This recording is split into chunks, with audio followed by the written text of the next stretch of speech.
interest in our matters, for those that have joined and following our the procedures of, the proceedings of this meeting. We are on agenda item number 3, which is the adoption of the agenda. Members, there's an agenda that is proposed, and item number 20 will be removed from the agenda. By show of hands, members, if you agree with the proposed agenda and the withdrawal of item number 20. Thank you, Mr. Mkhize. Thank you, Mr. Pukula. I support as well, and thank you, Advocate Sithole. Thank you very much, members. We now move on to the declaration of interest. Members, there are forms that have been attached for us to complete the forms and submit to the Secretary of the Committee. Is there any declaration of interest by exception, which members would like to do verbally? By show of hands, if there's any. Since there's none, there's no hand raised by the members. Members, if you can kindly remember to submit the forms to Mr. Dlamini. Item number 5, now on the substantive issues that we will deliberate today, is the report on compliance with license conditions for the operation of CNG storage facilities inspected in the 4th quarter of this financial year. If you can please take us through this report. Thank you, Chairperson. Let me do that, and I think I'll be fairly quick in the interest of time. Essentially, what we're presenting to you today, to the subcommittee, is basically a report of inspections that were conducted by the team for the 4th quarter. In essence, 10 sites were inspected by the team where CNG operations are being carried out. And these sites are detailed on Table 1, together with observations regarding just the state of compliance of these operations. In addition, the report then also details the extent to which licensees have sort of addressed instances of non-compliance that were identified in the prior year, and this was 2023, 2024. And lastly, the report also then touches on the maintenance processes that were pursued by the licensee. And those are basically detailed in Table 3. In terms of just the significant findings from the report, we found that most of these CNG operations basically complied with the license conditions. I think the only exceptions were 2 cases where there were facilities that were basically decommissioned, but the infrastructure is still on the site. And I think, there will be follow-ups, in terms of just further compliance, just to make sure that that infrastructure is also removed. Chairperson, the recommendations are on on paragraph 14 rather, and basically this is for noting of the report with respect to just inspections conducted in the 4th quarter, and basically the state of compliance of these operations, as it were, in the quarter. Chairperson, I think we'd leave it there and allow members to maybe, ask any questions that they may want to ask. Thanks. Okay, thank you very much, Mr. Ngumalo. Members, the submission is before you for consideration and comment. Any questions, any suggestions on the content of the report? By show of hands, members.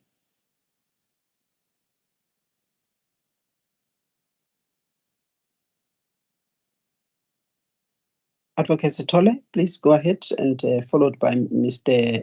Mkhize.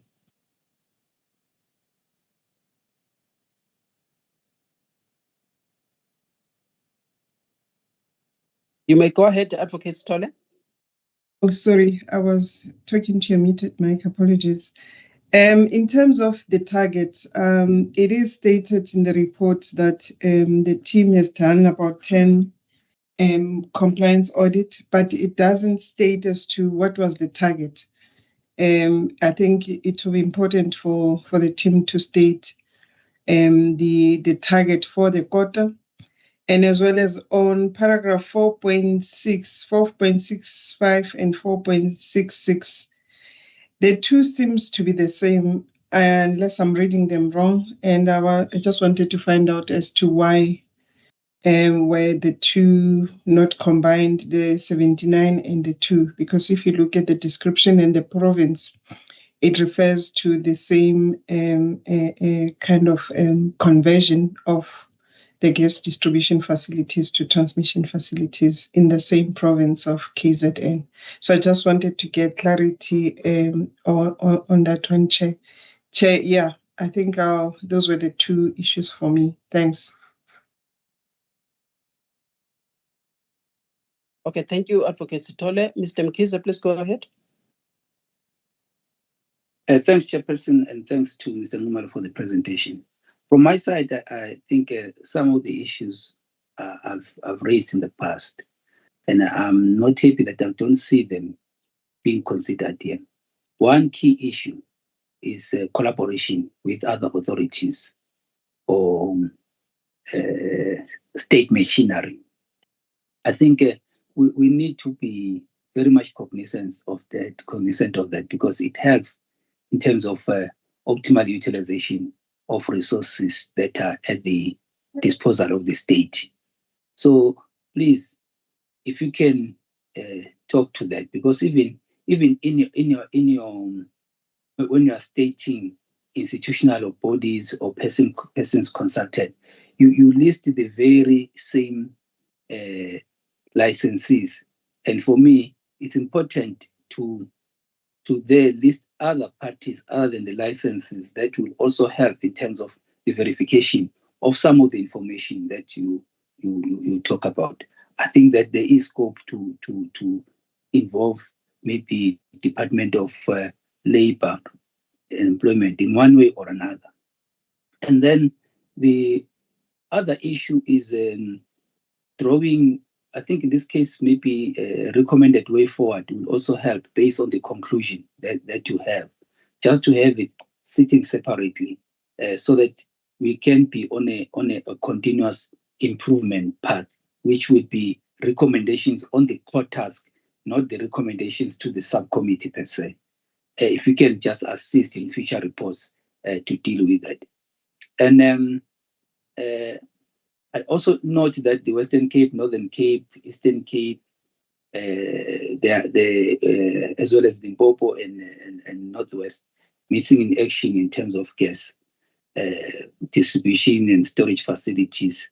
So I think a reflection with regard to that would be in order.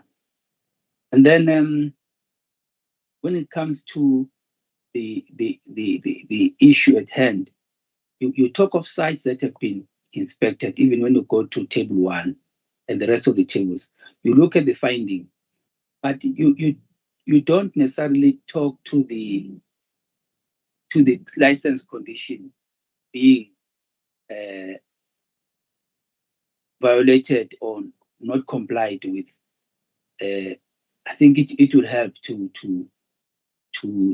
indicate that, because then it makes it clear as to what is it that this person is non-compliant with. For example, you've got on table 1, continuing to the next page, where you've got daughter station is decommissioned and removed, and then one would ask and say, why that on its own is a problem? You know, if they had reported that somewhere else and indicated that they are busy, maybe taking it to the workshop or whatever, that would suffice. It's just to make me understand what is actually wrong with that, what is being and not complied with. Yeah, I think that for me is in the main the issues that I would like to see addressed. Thank you. Thank you, Mr. Mkhize. Mr. Numalo, Mr. Milatu, may you please respond? Chairperson, let me start. I think just starting with the issue raised by Advocate Sithole. I think the first one on the state of the target for the quarter, and I think, we'll just effect that enhancement, Advocate Sithole. And the second one, you are quite correct regarding the conversion. I think it's just basically a matter of just rephrasing that to put it in the right context. We'll do that. And proceeding to Mr. Mkhize's questions and issues. Yes, Mr. Mkhize, we do agree. Collaboration is important. In fact, we continue to try and collaborate with all the role players. In instances where that is possible, and we've basically had even workshops last year with some of them, and I think we'll continue to do that. And I think what we'll do as an enhancement on future reports is to bring that in so that it's basically pronounced and made more specific in relation to the collaboration aspects that we engage in from time to time, just to deal with that aspect. And then we will also effect improvements on the recommendations as proposed. And the condition that was violated is basically condition number 17D of the license conditions. That's the one that really basically calls for maintenance facilities, or the manner, or determines the manner in which these facilities are supposed to be maintained. But we will specify that in the enhancements, just to indicate exactly which condition was not complied with. But it's 17D of the license conditions. And going forward, I think we'll make sure that we make reference to that particular license condition. Chairperson, I think I've dealt with all the issues raised, unless there are colleagues. Thank you. Thanks. Thank you. Mr. Milatu, may you please augment? I see your hand was up. Yes, Chair. Good morning. Actually, I'm enhancing on what Mr. Ngumala said with the last question. Mr. Mkhize made reference to the table and it talking to the license conditions, Chair. So I'd like to refer the meeting to paragraph 6.1 to 6.3.5. So that paragraph outlines, as per table 1, all the conditions that were violated. Chair, it explains what condition was violated, what standard was violated, and it also talked to the standards that are applicable in that and the measures that need to be taken by the licensee in rectifying that, Chair. Just wanted to add on that. Thanks, Chair. That is on page 10 of the submission. It's all detailed there. Is correct, Mr. Milatu? Yes, Chair. That on page 10, yeah. Continuing to page 11 of the submission. Up to page 13, Chair. Thanks. 13, yeah. Okay. Yes. 10 to 13. All right. Okay. Thank you very much. Members, any other question before we go to the recommendations? No, I'm covered. I'm good with the chairperson. It's just that on the table itself, just to indicate that, so the table is seen in a good context. Thank you. And under the recommendations? No. I'm talking That's the table. The table, like table 1, where certain acts are done and it must be indicated which the conditions being violated. Thank you. Okay. All right. Okay. Thank you. So, team, as an enhancement, if you can kindly emphasize the specific condition of license that has been breached on the table, and also just remove or rephrase the paragraphs that were indicated by Advocate Sithole, where they seem to be rating as if it's a repetition. If you can deal with those. Then, subject to those, members, the recommendations are that the subcommittee is required to note the fourth quarter report with license conditions relating to VGN and for the operation of gas storage, as well as VGN for the gas trading facilities in Gauteng, and also NGV, which is the sister company of VGN, for the trading license, and note that there are letters of preliminary findings that will be sent to these licensees, requiring them to rectify the conditions of license or the non-compliance. By show of hands, members, if you agree with that.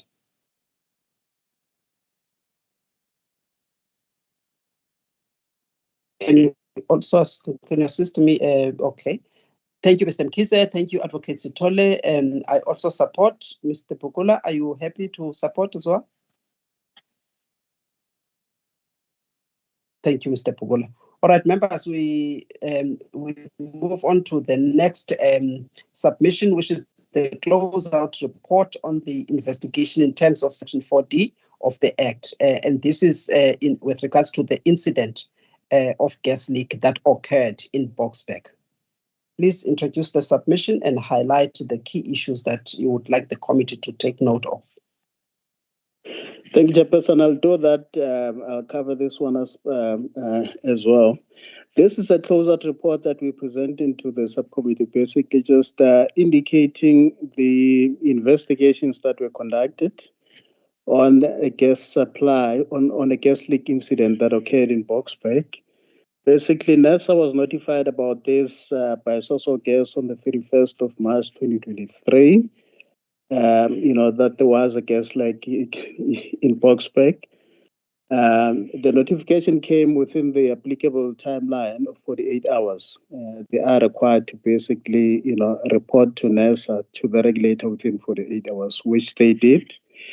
Then, in terms of just the root cause analysis, it was determined that the incident was caused by corrosion. The pipeline is one of those old ones that was commissioned basically years back in 1967 in particular. So it's one of the old pipelines. It is heavily corroded, but it appears to basically be in an area where there is a lot of water locked. In that area, and hence the corrosion aspects that basically occurred around it.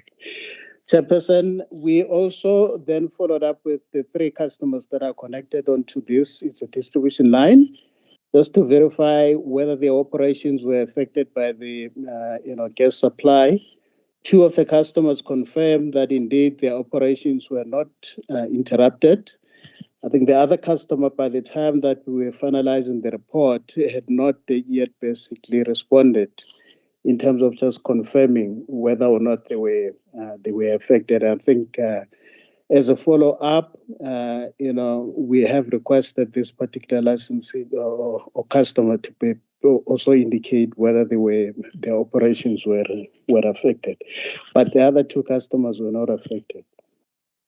Chairperson, the amount that was spent by the licensee to repair the cost is detailed under paragraph 6.8. And the licensee has indicated basically that, the amount is insured, so they will be claiming, the costs from the insurance company with regard to the recovery of those costs. But in terms of remedial action taken, the pipeline was clamped, it was duly repaired, and the area was rehabilitated, and everything seems to have been done correctly, as was expected, Chairperson. The recommendations are on page 14, so paragraph and paragraph 78. And essentially, that is for approval of the closeout report. So those are, in a nutshell, the findings that we, identified, Chairperson. Thanks. Thank you very much, Mr. Ngumalo. Members, any comments on this submission? A show of hands, members, if you have any.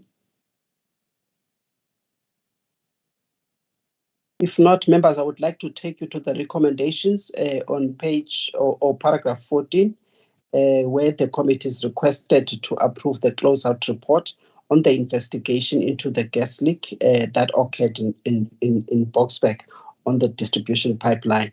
And note that this will be one of the pipelines that will be included in the next compliance monitoring inspections. And also to further note that SASOL is required to identify the owners of the pipeline who share servitude so that there is engagement about possible mitigation strategies in terms of the action to be taken. If members agree with these 3 recommendations, can members then raise their hands? Thank you, Mr. Bukula. Thank you, Advocate Stole. I also support the recommendations, and thank you, Mr. Mkize. Thank you, members. We step out of this agenda item. We now move on to agenda item number 7, which is ROMCO's application for approval of a tariff for Loop Line 2, which is located in Mozambique, and that loop line is regulated, or at least is dealt with under the volumes allocated by Gas Transportation Agreement 3 for the year 2024. It is here for approval. Please introduce the matter.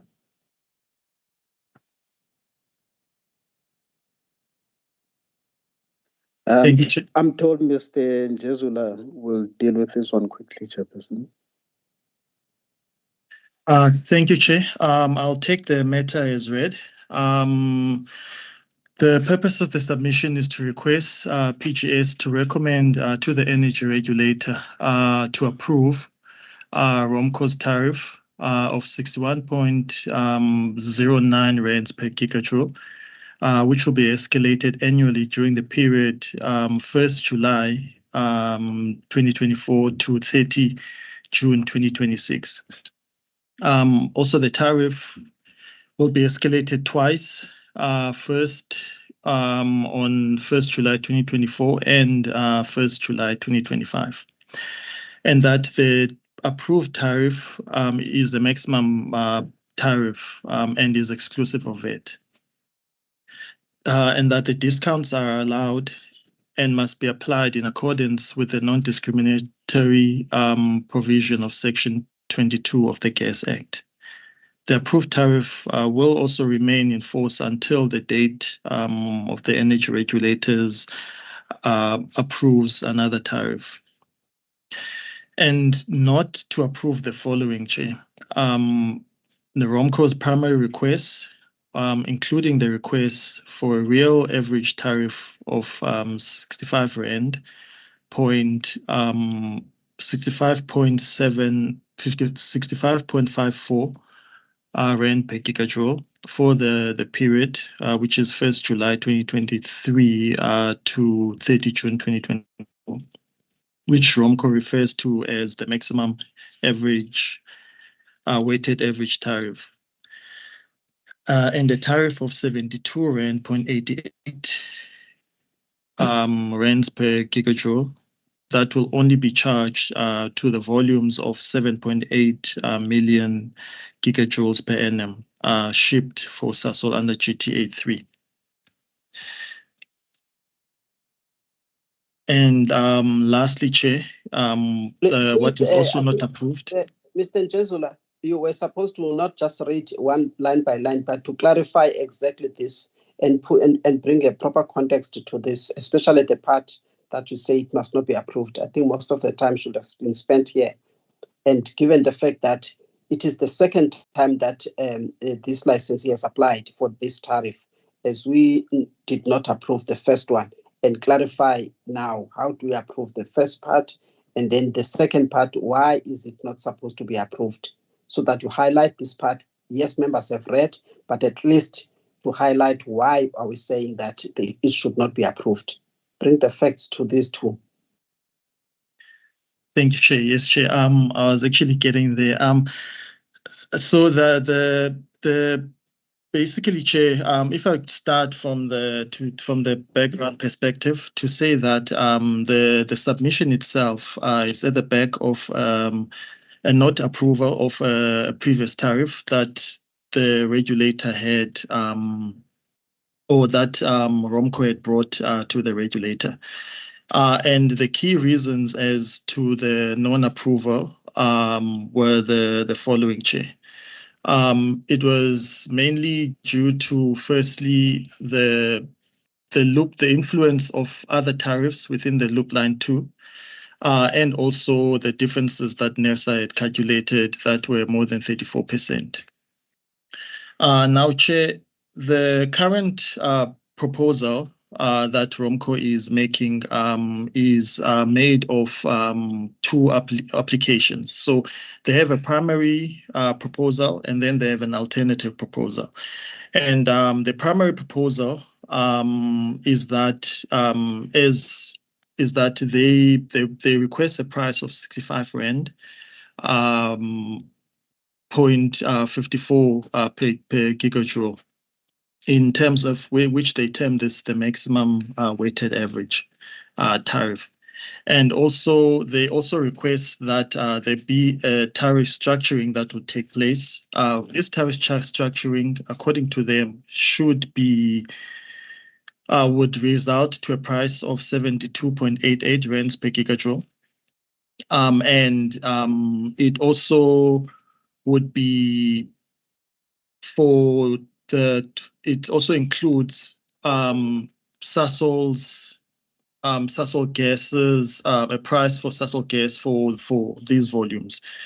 So, Chair, what the major or the disparity then when it comes to this from a NERSA perspective is that historically there seems not to be consistency from ROMCO's side to say that initially they had emphasized, even motivated it through legal arguments that their tariffs the tariffs are treated equally for all customers, and that they also seek to that the different tariffs themselves are incremental in nature.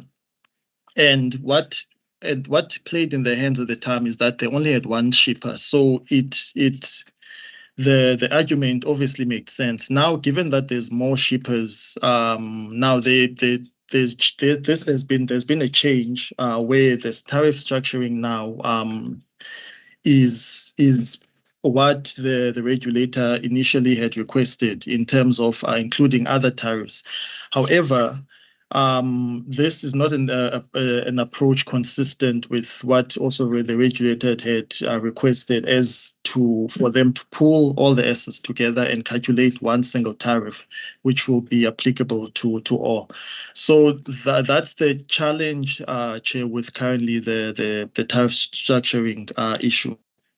Hence, from an approval perspective, we've recommended that the Section 22 is implemented, and that and also ROMCO hasn't came back to us with that exercise.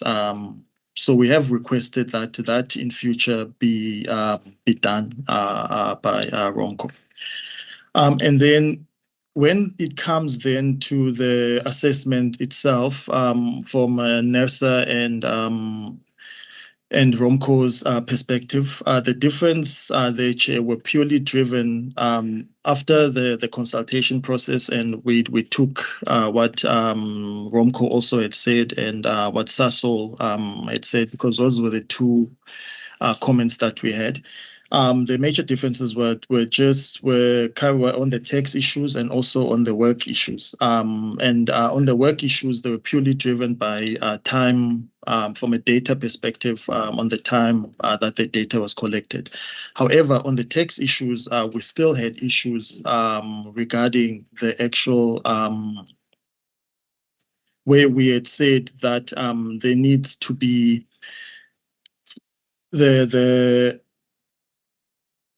initially, what we had said is that we request that ROMCO follows. They also look at what the actual text was paid, what was the amount there, and ROMCO insisted that that's what they had done. But when we looked at the RFRs, the numbers were totally divergent. And what we decided then to do was to use what the tariff guidelines had suggested from a NERSA perspective. And even with that, then the differences were still quite prominent. So those were the differences from the tax side. However, then there was also issues from the volume side. The volumes, from a concession perspective, ROMCO had made a concession that they split the volumes in line with the split, the tax split of the 55-45 percentage. And that we also agreed with that for this application.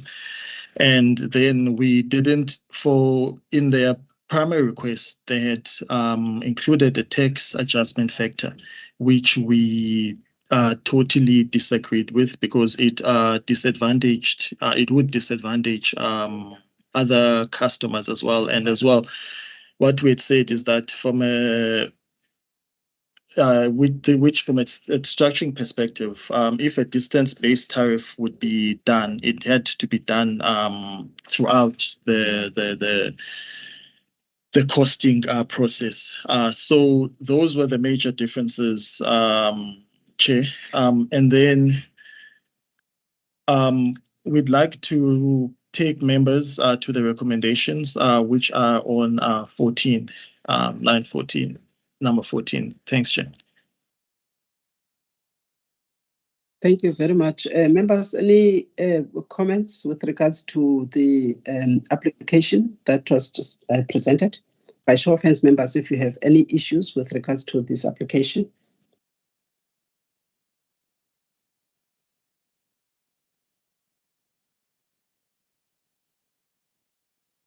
If there are no questions, members, I would like then to take you to the recommendations, and the recommendations are on page, this is page 10. Mr. Mkhize, is that a question or you are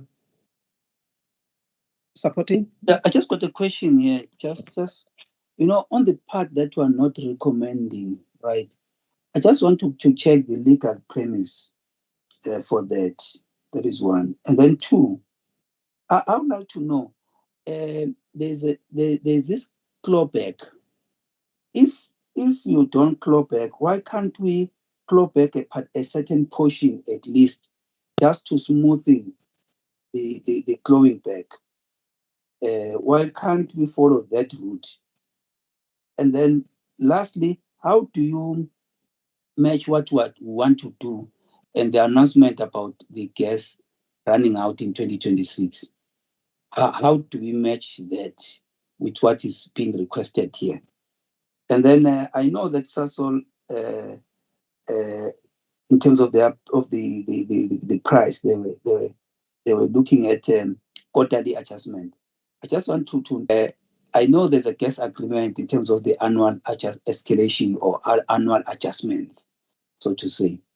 But now, if we're doing those annual adjustment, is there an opportunity to do them more frequently, like maybe every semester or quarterly, even?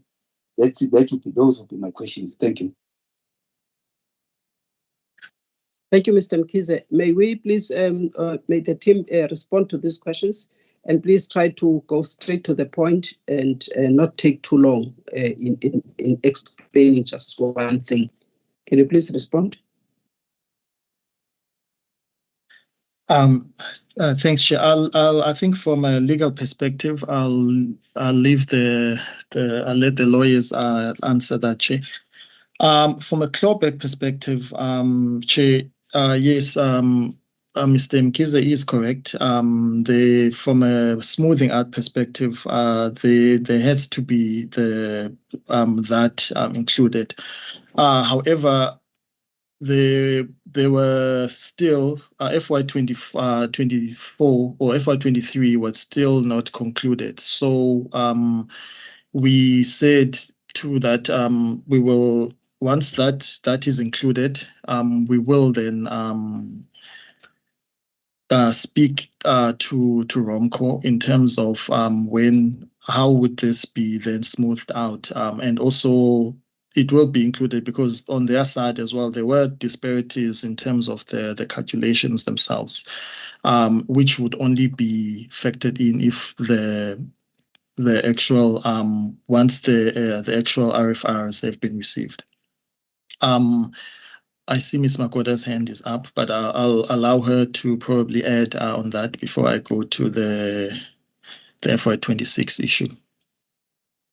Thanks. Okay, thank you, Ms. Makoda, and then Mr. Kotor.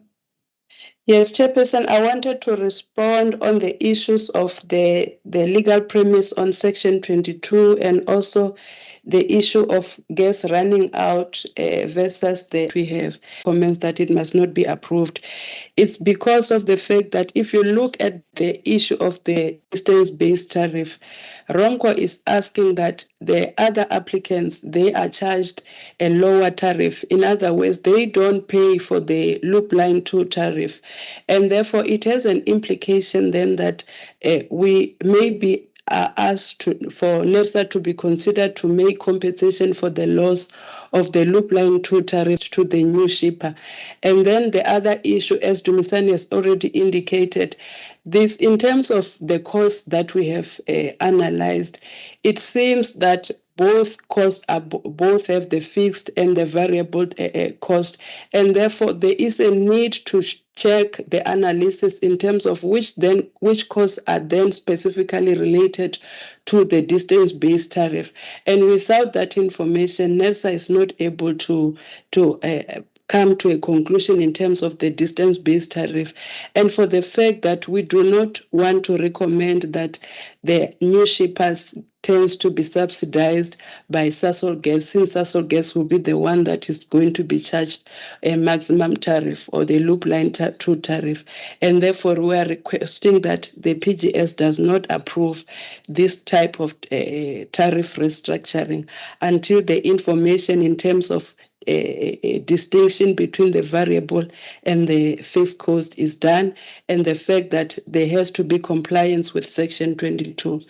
Now, with regard to the third issue of gas running out versus the merge with Ms. Makoda, can you please talk to whether our methodology that we are using, because with this, can you please give comfort to the members with regards to the methodology or the 5 methodologies that we have in the tariff guidelines, whether they take into account distance-based tariffs. And then now it's going to be a mixture because we've got the distance-based tariff, but they've already opted for another method within the tariff guidelines. Can you please take the members there with regards to our mandate to jurisdiction that is articulated in the tariff guidelines? Thank you, Chairperson. Chairperson, in terms of our tariff guidelines, we have 5 methodologies within which the applicant can opt to use. In this case, the applicant has opted to use the discounted cash flow method. And then when you go further, the tariff guidelines provides for a separate application for a tariff structure, and that is provided towards the end of the tariff guidelines. And in terms of applying for a particular tariff structure, there is information that NERSA will require so that NERSA is then able to apply its mind to come to a decision. Hence, we are saying at this stage, the applicant has not provided NERSA with sufficient information in terms of which costs are then regarded as the ones that are specifically to distance or fixed cost, which then enables NERSA to discriminate in a way that will then comply with Section 22. I hope I've clarified your question, Ms. Nassit. All right, thank you. We can proceed then to the last point. Yes, in terms of the adjustment of the tariff, ROMCO is applying that this tariff applies on a 6-month basis. So it then means that on an annual basis, it will be adjusted twice. Now, the tariff restructuring is different from the maximum price. in the maximum price, we are requesting applicants to apply on an annual basis, simply because we want to remove the volatility of the gas price. But in this one, we are allowing the 6 months adjustment because it's aligned with the contract that they have with their customers. Thank you, Chair. Thank you very much, Mr. Kotor. Thank you, Chair. Chair, I wanted to clarify why we did not include clawbacks in the application. Chair, when ROMCO submits its audited financials, it submits them as a consolidated statement. So you cannot separate what goes to GTA 1, GTA 2, GTA 3. So for instance, if it pays tax, it's paying tax on its entire volumes. When we tried to do our own separation, where we allocate subjectively based on volume, where you simply take a proportion of volume and allocate it to a particular, let's say, expense, ROMCO indicated that it's not a fair way of doing it. Hence, we did not include clawbacks on the basis that we will have to do an exercise when we audit the next round of audits. We will try and see what was caused by the loop line 2 and try to ring fence that. This is also a difficulty, Chair, in this approach where you have incremental tariffs instead of having one RAB and one tariff. So it becomes a problem of saying, for instance, if you have an engineer working on the pipe, what hours were spent on the loop line, what we spent on the main pipeline, and what we spent on the compressor. So that allocation, Chair, is making it a subjective exercise when you're trying to allocate those costs. So we need an extensive engagement to be able to effect that type of, or to ascertain what were the actual costs for each particular approved tariff, like GTA 1, GTA 2, GTA 3. And Chair, the other aspect I'm trying to, although I'm not a lawyer, Chair, it's the legal premise for approving tariffs is on section 4H, which says we must approve a tariff. So in approving a tariff, in the approach that ROMCO has chosen, which is an incremental approach, it takes the additional asset and the additional volumes. So once you take an additional asset and additional volumes, you calculate a tariff. In this instance here is the 61 Rand that we are requesting for approval. ROMCO then goes a step further, where it then says, when I charge these 61 Rands, I'm also going to charge the approved GTA 1 and GTA 2 tariff, and they may influence the eventual figure that I will charge my customers. So I want an additional approval in case GTA 1 and GTA 2 affect the way I charge my customers. I don't want to lose any revenue. I want to be compensated for any loss that I may incur if, when I'm charging other customers, I am affected by GTA 1 and GTA 2. So it's not the incremental approach where you are saying you want this to be a ring-fenced application. When you then charge tariffs, you are bringing in other tariffs like the GTA 1 and GTA 2. And it's something that we said, do a cost, show us your proper cost of delivering a molecule. So in this exercise, show us what it would cost you to bring a molecule, and then we can then ascertain whether there's any revenue shortfall at all when you're then doing your tariff structuring. So I think those were my two additional points here. Thank you very much.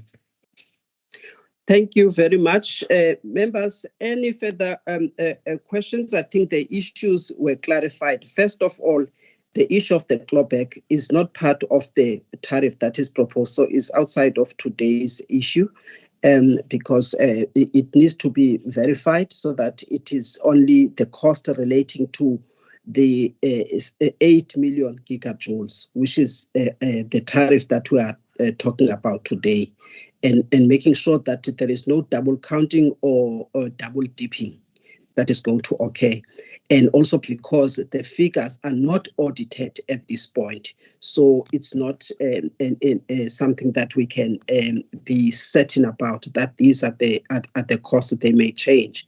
So in that way, it will not affect the revenue of ROMCO. The second thing is that the tariff restructuring, it is very clear that there isn't sufficient information that is provided. In fact, it's supposed to be a separate exercise altogether. And ideally, that information ought to have been provided to NERSA before the application itself. And then once the application arrives at NERSA, then NERSA will use the information once it is satisfied about the reasons for the restructuring and the information that has been provided. With the proposed tariff, it is indicated in the submission that it will actually not affect ROMCO's revenue, which is what we should also be concerned about as the regulator, the revenue shortfall. In fact, it is more than the revenue that ROMCO would have achieved if we have taken the part that we are saying it should not be approved. I just wanted to highlight those 3 points. Mr. Mkhize? Chairperson, based on what has been explained to me, I've got some challenges with regard to insufficient information. My understanding is that when you've got an application, you do an adequacy assessment and then request additional information. Else, then you don't have an application for that particular aspect, which must then be considered also by the applicant. So this come to even to the issue of tariff restructuring, amongst other things, and then all these other issues that are being explained. I think the team needs to, in the intervening period, work with the applicant to clarify all these issues so that come the next application, they can even submit that application earlier than, so that we are able to deal holistically with all the issues that are being raised here. That is just my concern based on the responses I've just received. So I would implore that the team to say engage with the applicants, so all those things that are known, that information, those information gaps are closed in time for the application, the new application to be then submitted. So that we can be closer to what should be realistic in terms of the tariff that is imposed. I'll leave it at that. Thank you. Thank you, Mr. Mkhize. Members, shall we, if members subject to the comments that are given by the members, the two issues that are raised are not part of the exercise. The tariff restructuring is a separate issue on the tariff guidelines, and in the next period, as Mr. Mkhize suggested, if ROMCO wishes to restructure its tariffs, it must provide sufficient information to the regulator as a separate exercise. Then that information, once the regulator has considered it, then it will be perhaps considered in the next tariff application. So, members, I would like to take you straight to the recommendations. It is recommended that the subcommittee recommends to the energy regulator for approval of the ROMCO tariff of 61 rands per gigajoule, and that tariff will be escalated starting from July of this year. And then it will be a tariff that is valid until 30 June 2026. So there will be the escalations there. Also, just to note that this tariff is exclusive of VAT and discounts are allowed, but they must be done in line with Section 22, and the approved tariff will remain in force until the regulator approves the next tariff, and the The RFDs for this decision are also attached here. It is my additional part. So the other part, let me stop here, members, to see if members are in support of the first part. By show of hands, members.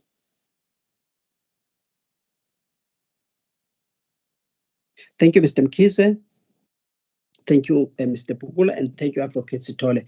Thank you so much, members. I also support. The last part is where now NERSA is not recommending, or the committee is not recommending approval of ROMCO's request for the average tariff of 65 rands per gigajoule for the period 2023 July up until June 2024. And also the weighted average tariff of 72 rands 88 cents per gigajoule. That will be charged on the 7.8 million gigajoules that is shifted to SASOL.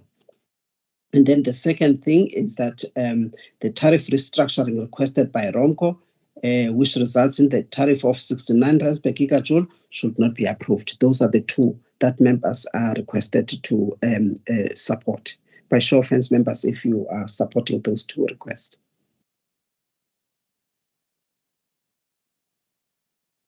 Thank you, Mr. Mkhize. Thank you, Advocate Sithole.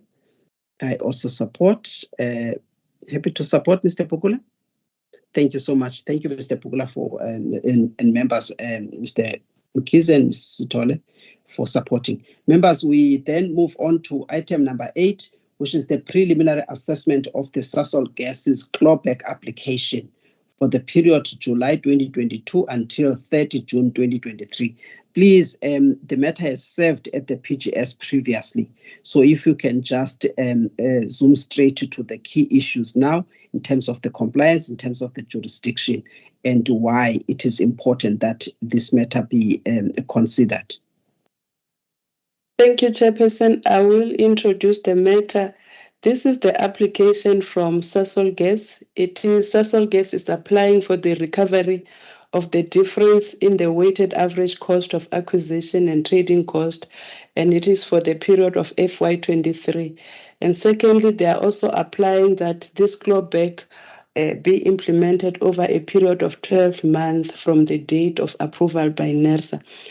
Chair, as a way of background, you will recall that on 15 July 2019, there was a Constitutional Court decision which overturned the NERSA's decision of 2013 and 2017 of the maximum price of gas. And subsequent to that, on 31 March 2021, NERSA approved the maximum price for 2014 to 2021. That was the retrospective approval subsequent to the Constitutional Court decision. And in terms of that decision of 2021, the maximum price for 2021 and 2022 was 68.39 rand. And immediately after that decision of 2021, there was then geopolitical developments internationally, which affected the price of gas in South Africa. And it resulted in the price of gas adjusting very high to 273.43 rand per gigajoule. And in response to this adjustment, or in these developments, the NERSA then conducted rationality test. And that rationality test, the results there was that that price of 273 was really irrational. And therefore, NERSA expressed concern to SASOL Gas that SASOL Gas cannot expect consumers or customers to pay such a high price. And therefore, the results of the discussion with SASOL Gas was that SASOL Gas will then keep that maximum price to 68.39 rand. And that was the price that was implemented by SASOL Gas from FY21 to FY23. And then on 23 March 2023, SASOL Gas then approached NERSA with an application which they called the amendment of the maximum price. They wanted to amend the FY21 decision.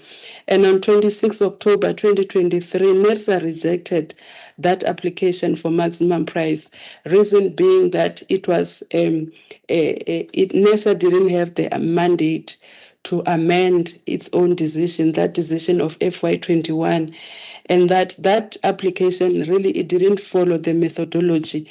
And therefore, Sasol Gas was advised to follow the methodology by following the process of clawback as stated in the methodology. So this application, Chairperson, is following that NERSA decision of Sasol Gas to apply following the methodology and using the clawback approach. Now, in this application, Sasol Gas is saying they have experienced a price increase, and therefore they want to apply for clawback because of the changes in the cost of gas acquisition and also the changes in the trading cost, which they believe that it affects them negatively, and they are now applying for clawback. With regard to the cost of gas, Sasol Gas obtains gas in three forms. They obtain gas from the natural gas coming from Mozambique, the methane-rich gas from Sasol Gas, and the syngas. And according to Sasol Gas, each of this type of gas has its own underlying contract that has a price determination formula. And on a quarterly basis, this formula prescribes that the price of gas or the cost of gas has to be adjusted. And therefore, they are saying that there is that cost increase or adjustment that they now want to include as part of the clawback application. And secondly, it's regard to the trading cost. They have done the calculation of the trading cost, which shows that indeed they have actually incurred actual increase in the trading cost, and is provided for the detailed calculation is provided in the application. Sadly, Chairperson, what they are indicating in their application is what they term the time value of money. Sasol is saying that because of the delay that was experienced in the adjustment of this price, they now want to include the inflation adjustment just to compensate for the time value of money. Chair, we have done an assessment of this application, and our assessment indicates that in 2021, when Sasol Gas applied for the price of 68 Rand, that price was based on the 2020 methodology. And in terms of the Constitutional Court, the steps that were followed to determine the maximum price in 2020 was, the first one, we needed to calculate the benchmark price. The second step was to establish the cost of gas, and the third step was to determine the profit component. You will note that the difference between the 2020 and the current methodology is the fact that the 2020 methodology established the profit components using the competitive hubs, whereas the current methodology established the profit component by using EBITDA and comparing it with the total charges of gas. And therefore, the point that I want to raise, Chairperson, is the fact that these two methodology, they both has an element of the cost of gas and the trading cost. And it is for this reason that we believe that the Sasol Gas is allowed to apply for the cost increase based on the cost of gas acquisition and also on the trading cost, because the methodology allows them. Now, if you look at Table 2, which is on paragraph 8.4, it shows the increase that Sasol Gas experienced and what they are applying for.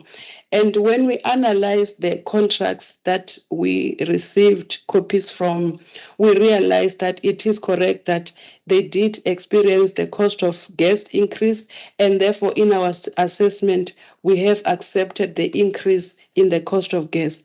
With regard to the trading cost, we have provided our calculations on Table 3 of the discussion document.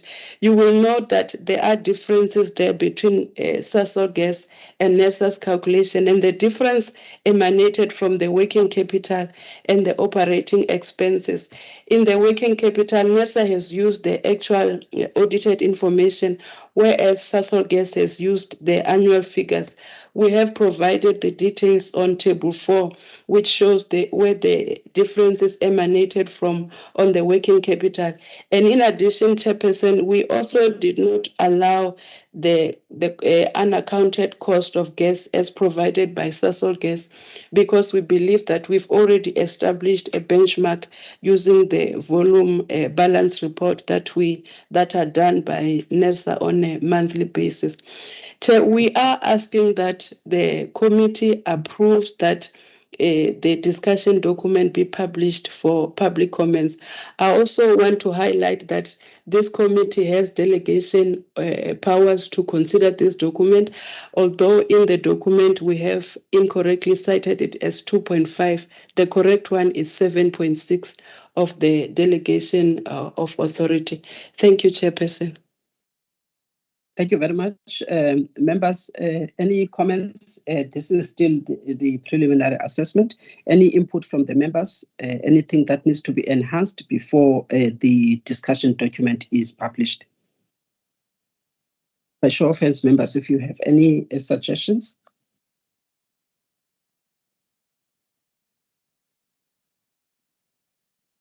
All right, if members are happy with what has been done so far in the document, I would like to take members to the recommendations, which are on paragraph 14.1.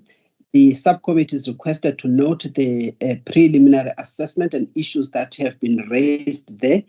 And then the second decision that is required is that the committee is requested to approve that this preliminary assessment, which is contained in the discussion document, be published for comment for stakeholders, and it is attached here.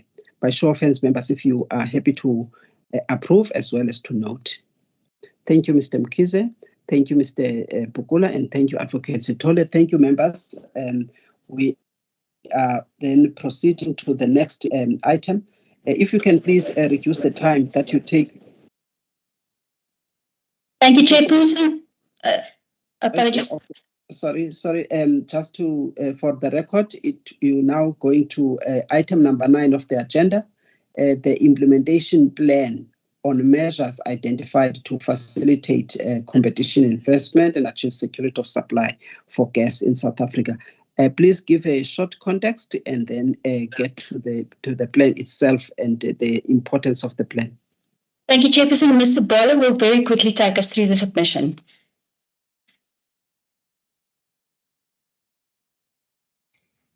Thank you, Chair. Good morning, Chair, members and colleagues. This is a submission on the implementation plan on the measures to facilitate competition, investment, and achieve security of supply in the South African pipe gas industry. I'll take the submission as read, however, providing the following brief background and motivation. NERSA initiated an inquiry in February 2023 to identify measures to facilitate competition, investment, and achieve security of supply in the South African pipe gas industry. The final report with recommendations on the measures was approved by the ER in August 2023. In the report approved by the ER, it was resolved that an implementation plan will be developed and that the progress on the implementation of the measures would be provided to the ER on an annual basis. 11 measures were identified that have the potential collectively and individually to facilitate competition, investment, and achieve security of supply. Some of the measures fall within NERSA's existing mandate and control and can be implemented in the short term, while other measures fall outside the scope of NERSA's existing mandate and will require promulgating of the amendments to the Gas Act, amendments to the pipe gas regulations, and the fast tracking of the procurement of gas-fired electricity generation capacity to enable additional gas supplies. The implementation plan sets out active steps to be taken by NERSA to engage in advocacy measures to encourage the implementation of such measures by the DMRE. Further to that, the purpose of the implementation plan is to ensure that the measures are implemented to address the issues that they are aimed at addressing and resolving, and to ensure that the anticipated outcomes are achieved. It is therefore requested that the PGS recommend that the ER approves the implementation plan attached as Annex A. Thank you, Chairperson. Well, thank you very much, Ms. Balo. Members, this is the implementation plan. The ER has also requested, and you'll recall that this report was also submitted to the Department of Mineral Resources and Energy. The team has now responded to the request by the ER for the implementation plan. Any comments, members? Any suggestions? Any enhancements on this document? By show of hands, members, if you have.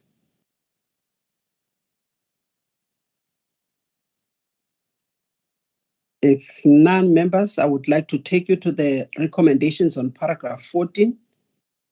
Mr. Mkhize, are you raising an issue? Yeah, I just want to say that it is my understanding that this was tabled before, and this is being provided back to us, having incorporated the concerns we had raised. So it is, in other words, accepted and appreciated in terms of taking due cognizance of the comments that the committee had put forth. Thank you. Thank you. Louise, you want to confirm that? Thank you, Chairperson. Now, just to clarify, the previous submission that was returned were the brochure that we want to publish on the NERSA website. This is the implementation plan that the GCN department will report on an annual basis. The brochure has been updated. However, we will bring it to the next committee meeting. Thank you. Okay, thank you very much. So this is just the implementation plan, given the concerns from the members of the ER that the document must not must not gather dust in the shelves there. So all of the things that were identified as hindrances, there should be a plan on how NERSA is going to address them. So this plan is seeking to come up with those issues that needs to be addressed as identified in that report. And this is also just in response also to the strategic risk issues or the issue that is in the strategic plan of NERSA, where we talk about the issue of the gas supply security or what is it, the threat. So it is also important in that regard to show that some of those risks are taken care of and what is it that can be done as NERSA.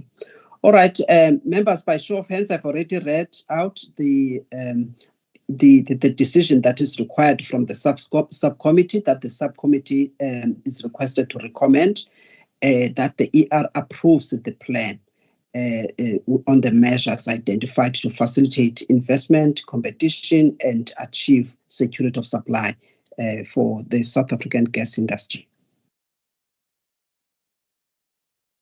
By show of hands, members. Thank you, Mr. Pukula. I also support. Thank you, Mr. Mkhize, and happy to support. Okay.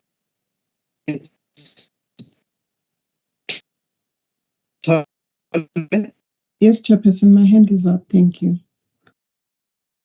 Okay, thank you so much. Because we're now on item number 10, item number 10 of the agenda, which is the annual report on stakeholder workshop conducted by the gas division. Please take us through this, and please make sure that you take only 2 minutes and highlight and take the report as read. Thank you, Chairperson. Let me do that. I think to assist you to be efficient with the time, I think, we're going to try and not take too long. Chairperson, this is a report of basically just that sets out the workshops that were conducted by the division. And this is for the period April 2023 up until March 2024.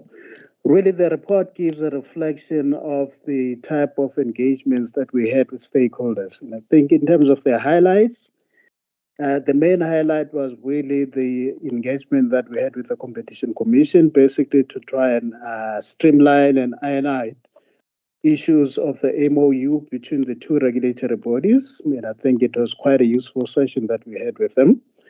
and where we've agreed that working committees would be developed to basically look into just refining that MOU and aligning it.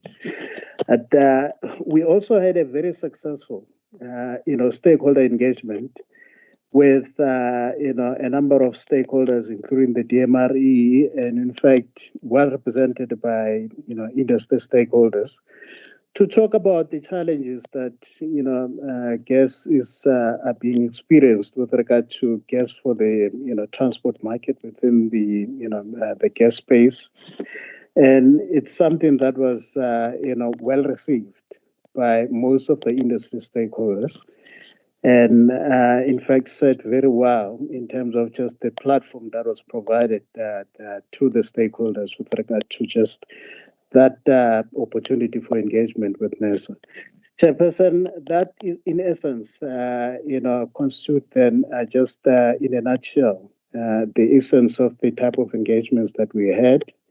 And the recommendations are on page 620 under paragraph number 14 for the PGS to note the report. Thank you very much. Members, the report on the engagements and some of the issues are issues of advocacy that were deliberated on these meetings and engagements with stakeholders. Any issues, members, that you would like to raise with regards to this submission? Mr. Pugula, please go ahead, sir. Thank you, Chairperson. For me, Chairperson, I would say that maybe we don't need to put in the names. We can just say NERSA team, Shell team, and that, rather than having the names. Thank you, Chairperson. Thank you, Mr. Pugula. Correct. Mr. Mkhize, I think I saw your hand, and then Advocate Stolle. I think for now, because we're at the beginning of this process, considering also the advocacy report that is separate from this, I would leave it out for now, the being too strict to say that there are run-of-the-mill meetings that one would have, and then there will be meetings that I would say somehow will be kind of strategic in nature in terms of building stakeholder relations, and also dealing with understanding certain principles. I think as we go along, we need to monitor and see how this changes shape, instead of maybe being more, meetings with a licensee to explain something that they particularly need, other than overarching principles that deal with that particular sector. And therefore consulting a stakeholder from a point of view of contributing to that regulatory framework specific matter. I'll leave it at that. Thank you. But for now, I can live with this. All right. Thank you, Mr. Mkhize. Advocate Stolle. Thank you, Chairperson, and thanks to Mr. Nxumalo. Chair, I do support the noting of the submission, but I just thought that maybe we could consider adding the areas that Mr. Mkhize indicated. I think we were discussing item 5 as part of facilitating investment within the gas industry, and I think it is one of the objectives of the Gas Act to do that. Unless, if Chairperson, this is going to be part of the stakeholder and advocacy program. That is just a point for consideration in enhancing these workshop engagements, or if it's covered under the stakeholder and advocacy program, Chairperson, I'm fine with that. Thank you. All right. Thank you very much, Advocate Sithole. These are points for enhancement. I'm not sure, Mr. Nxumalo, if you want to add anything in 1 minute, if you want. No, Chairperson, I think we take the enhancements and just to thank members for the inputs provided. We will effect the enhancements going forward. And on the last point that was made by Advocate Sithola, yes, it is covered in the advocacy part of the report. But I think just as a matter of emphasis, going forward, we'll make sure that it's also just brought out here in this type of reports as an enhancement. But Chairperson, we took the enhancements. Thanks. All right, thank you very much. Members, the enhancements are noted and will be implemented in the future reports.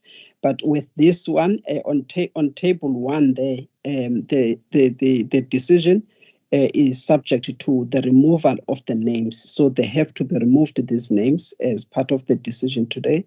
So the recommendation is that the Pipe Gas Subcommittee must note the annual report on stakeholder workshops and engagements held with the Gas Regulatory Division. By show of hands, members, if you are in support of this. Thank you, Mr. Mkhize. Thank you, Mr. Bukula. Thank you, Advocate Sithole. I am in support as well. Shall we then move on to item number 11, the monitoring of the compliance by the energy regulator on the with Tetra 4 as the licensee. Thank you very much, Chairperson. Before members is the report on the monitoring of Tetra 4's compliance with their previously approved maximum price of gas, and it's for the period 1 January 2023 to 31st December 2023. Chair, the purpose of the report is for noting by the PGS members, and in terms of the content of the report, the report monitor Tetra 4's compliance with Section 21(1)(p) as well as Section 22 of the Gas Act. Chair, the assessment of Tetra 4's compliance with 21(1)(p) of the Gas Act is shown under Table 2 of the report. And Chair, the analysis showed that Tetra 4 has complied with Section 21(1)(p) of the Gas Act by charging its customers actual prices that were below its previously approved maximum price for the period 1 January 2023 to 31st December 2023. Chair, in terms of Tetra 4's compliance with Section 22 of the Gas Act, according to Tetra 4, they determine their actual price of their two customers based on the two differentiating factors, which is customer distance to the production facility as well as contract length. And Chair, these differentiating factors aligns with Section 22 of the Gas Act. The assessment of their implementation of these differentiating factors indicates that Tetra 4 did not unduly discriminate between their two customers and therefore complies with Section 22 of the Gas Act for the period 1 January 2023 to 31st December 2023. Chairperson, the recommendations are under Section 14 on page 9 of the report. Thank you. Thank you. May you please clarify here, because obviously members are asking themselves, as they have not seen with the other licensees, the amount that we see here for the maximum price of gas. Can we clarify this monitoring? Is it in respect of the methodology that is being used, or is it in respect of previous methodologies? I think that is important, because now you're going to have very high figures, and yet with the current methodology, such figures are not yielded if you do the calculations in terms of the current methodology. Chairperson, the monitoring is based on the previously approved maximum price of R3.18.44 per gigajoule. Methodology, Ms. Makota. Chairperson, The issues with Tetra 4 is that Tetra 4 has taken NERSA to court in that they believe that they are not supposed to be regulated using the Gas Act. As a result, the last time that they submitted an application for maximum price was in 2016. So therefore, the maximum price of 318 that you see on the report is the maximum price that was approved by NERSA based on the old methodology, which was used in 2016. They have not updated the maximum price based on the current methodology. Thank you, Chair. All right, thank you very much. So members, that is the reason why you still see this price, but there are issues that are before court with regards to this licensee and with regards to the methodology approved by NERSA in January of 2023. The team is still engaging with Tetra 4 to make sure that Tetra 4 will calculate according to the new methodology and submit its application in terms of the new methodology. So I wanted the members to note that the team has been trying to get Tetra 4 to comply, and it's not only with the prices, but also even with the new assets.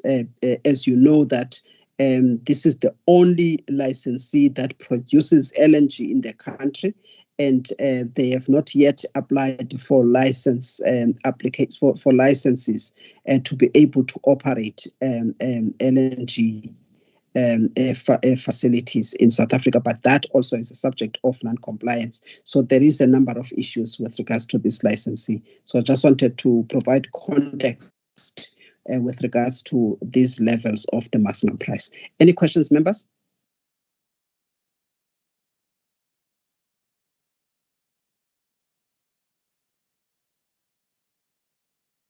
Mr. Mkhize, please go ahead. Yeah, thanks, Chairperson, and thanks to the presenters. For me, this is a bit confusing if one looks at 4.19, right, where the price itself is itself non-compliant.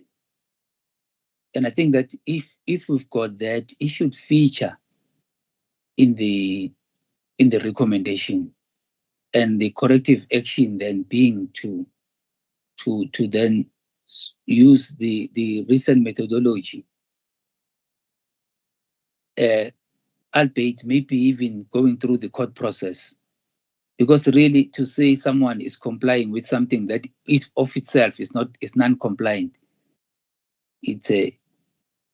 for me it still boils down to non-compliance. You're complying with a price that is non-compliant. Yeah, that is all real from my side. Okay, thank you, Mr. Mkhize. Ms. Makoda, do you want to clarify this point? Like when you separated issues, whether it would have been fair to, we know that they are not complying with the current methodology, but then to compare the price that we're charging, and also the fact that when we take decisions, we say that the price is applicable until a new price is approved, and the fact that they have now had submitted a new application, but it was not compliant. Can you please then clarify along those bases? Chair, on this particular one, I'm going to need assistance from our legal advisors, but if I can attempt to answer it, I think that in terms of the price itself, the reason why we monitor this price is just to ensure that customers are not left alone in that they are being charged excessively. So in terms of what we do, we are doing it really to ensure that we monitor where the price of the Tetra 4 is. But in terms of complying to the methodology itself, we are aware that that methodology is now non-existent. and they are supposed to be implementing the new methodology. However, when we issued them with a letter requesting them to comply with the new methodology, they did apply first, and then after that, they then indicated to us that they have taken NERSA to court and they will want that process to be completed before they submit a maximum price. But may I ask the EM to respond to this one, Chairperson?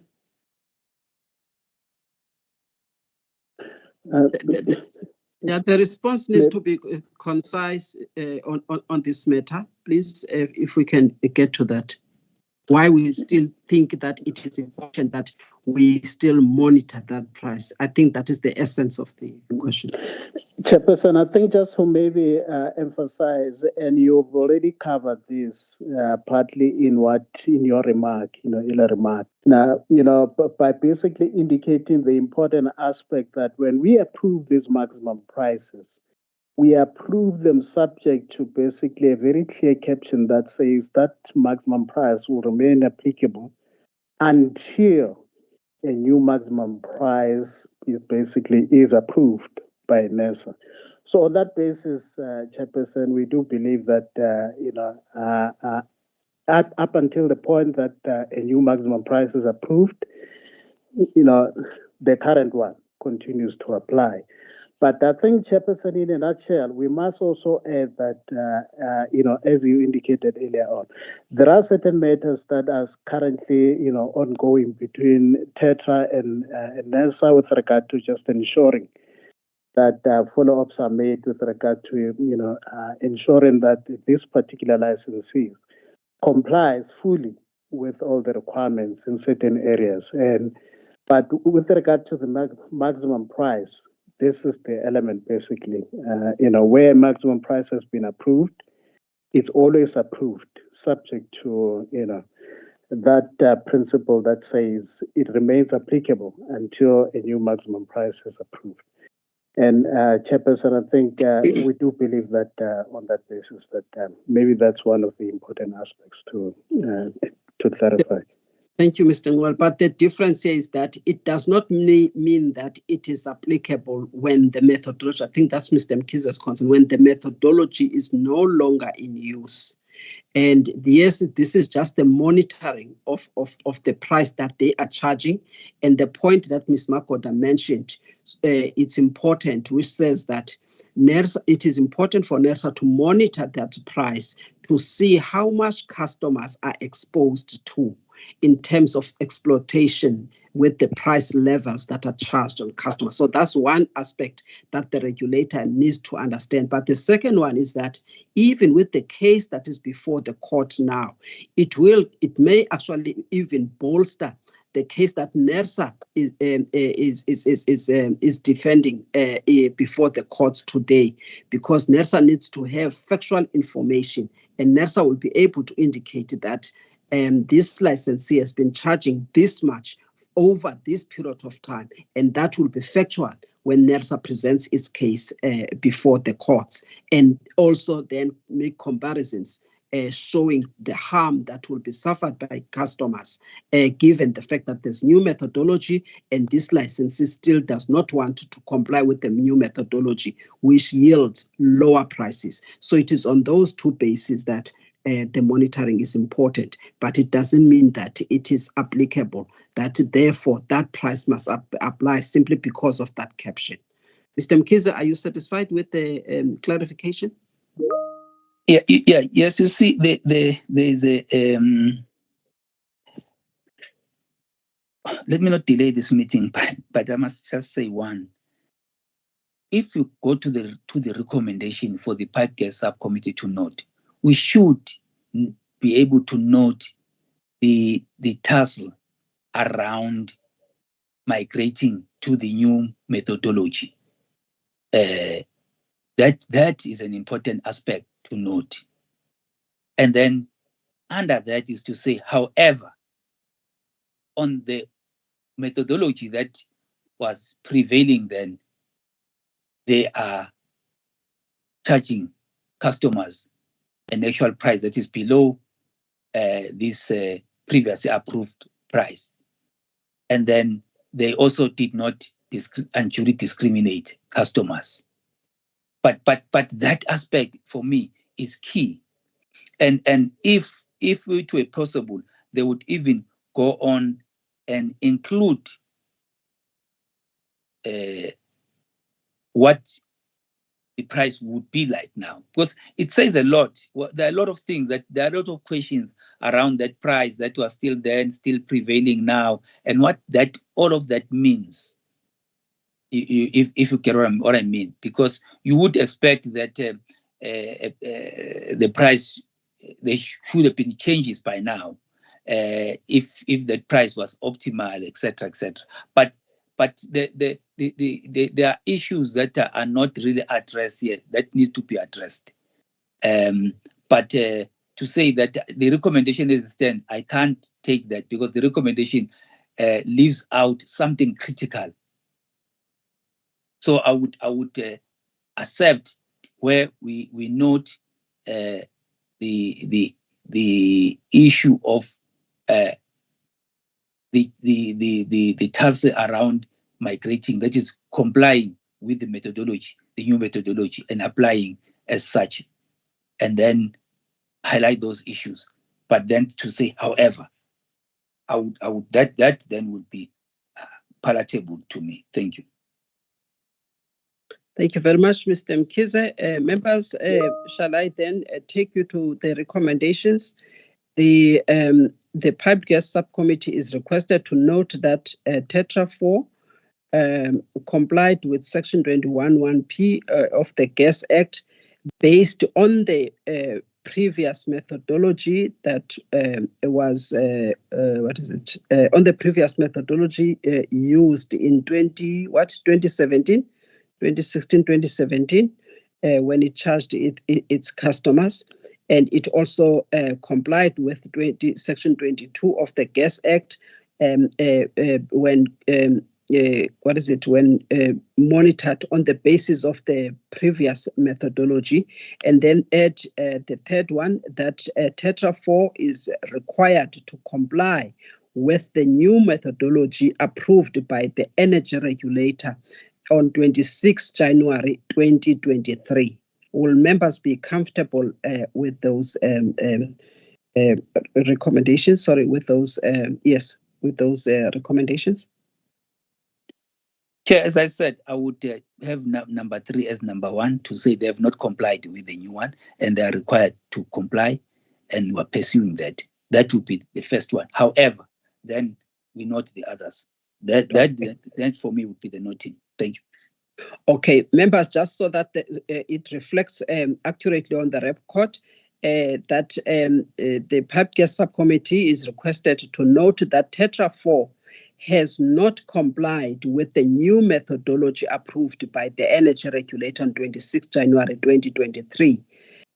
However, when assessed in terms of the previous methodology utilized in 2016-17, Tetra 4 has complied with Section 21(1)(p) of the Gas Act, as well as Section 22 of the Gas Act, and that Tetra 4 is required to comply going forward. By show of hands, members. Thank you, Mr. Mkhize. Thank you, Mr. Pukula. Thank you, Advocate Sithole. I also support. Thank you, members. We now move on to item number 12. Item number 12 is the preliminary report concerning the development of the strategy for a gas, renewable energy, and hydrogen partnership in South Africa. Please introduce the matter and also the stage where we are in terms of this project and the purpose of today's submission. Thank you. Thank you, Chairperson. The purpose of this submission is to request the PGS to note the preliminary report concerning the development of the strategy for a gas, renewable energy, and hydrogen partnership in South Africa. That preliminary report is attached as Annex 1 of the cover submission.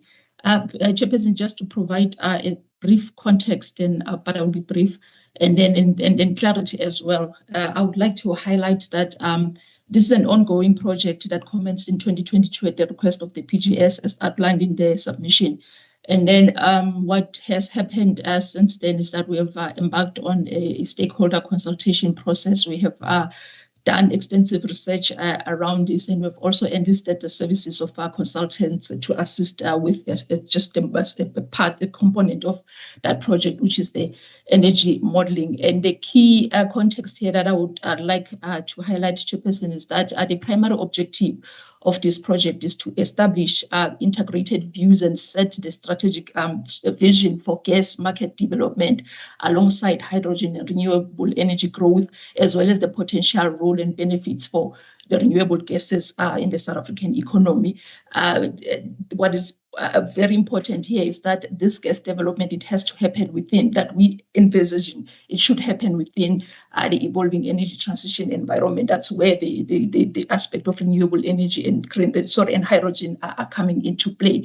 So the project is being implemented in two phases, explained in the submission, and then the preliminary report, Chairperson, what it does, it provides detailed information regarding the process followed by GAR to develop the strategy, the progress that we have made today, as well as the current work in progress, which is mainly the energy modeling exercise. The report also highlights the outcomes of the general stakeholder consultation that took place during phase one of the project. That report was never served at the PGS, so we just felt that it should be brought here. The highlights of the key messages because of the fact that the key messages and the key lessons from that process, they largely informed the direction that we have taken with the emerging strategic approach that I discussed in the report.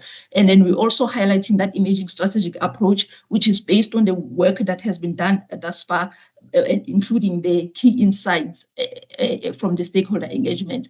We have provided a detailed discussion on that emerging strategic approach in section 4 of the preliminary report, as well as in the cover submission as well.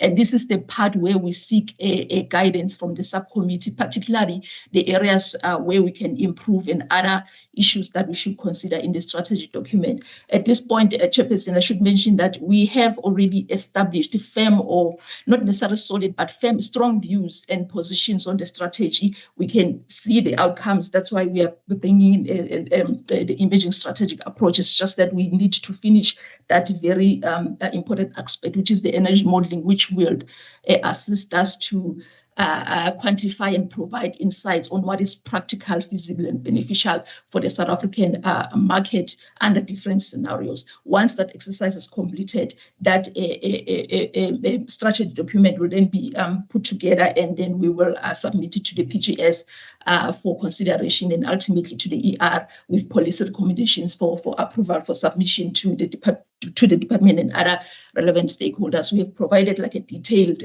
project plan as to when we will reach that stage, but we are hopeful and planning that we will definitely, by end of November 2024, have an approved strategy document that we can disseminate and utilize it for the purpose that it is intended.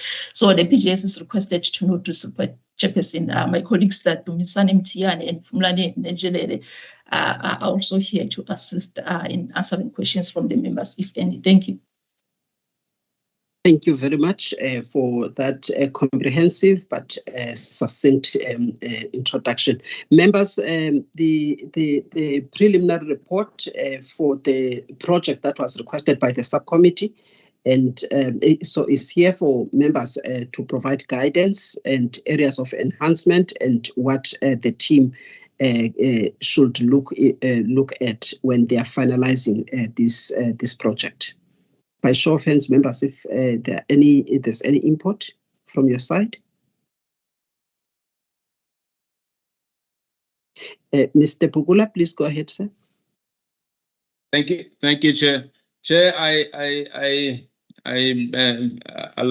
fine with the report. I think it probably just does one or two things that maybe it shouldn't do, like on page. I can't find the page now, but there's a table, or page 25 of the actual report, where it talks about battery energy storage. I think the most of those statements are not all correct. Like that battery systems may not be suitable for grid scale energy storage. And I think the part where I think that we must remove, because it's not correct, is that currently the capabilities or capacities are below 100 megawatts. There are battery storage facilities that are above 100 megawatts. So thank you, Chairperson. Thank you, Mr. Bugula. Thank you for that. Mr. Mkhize, I saw your hand as well.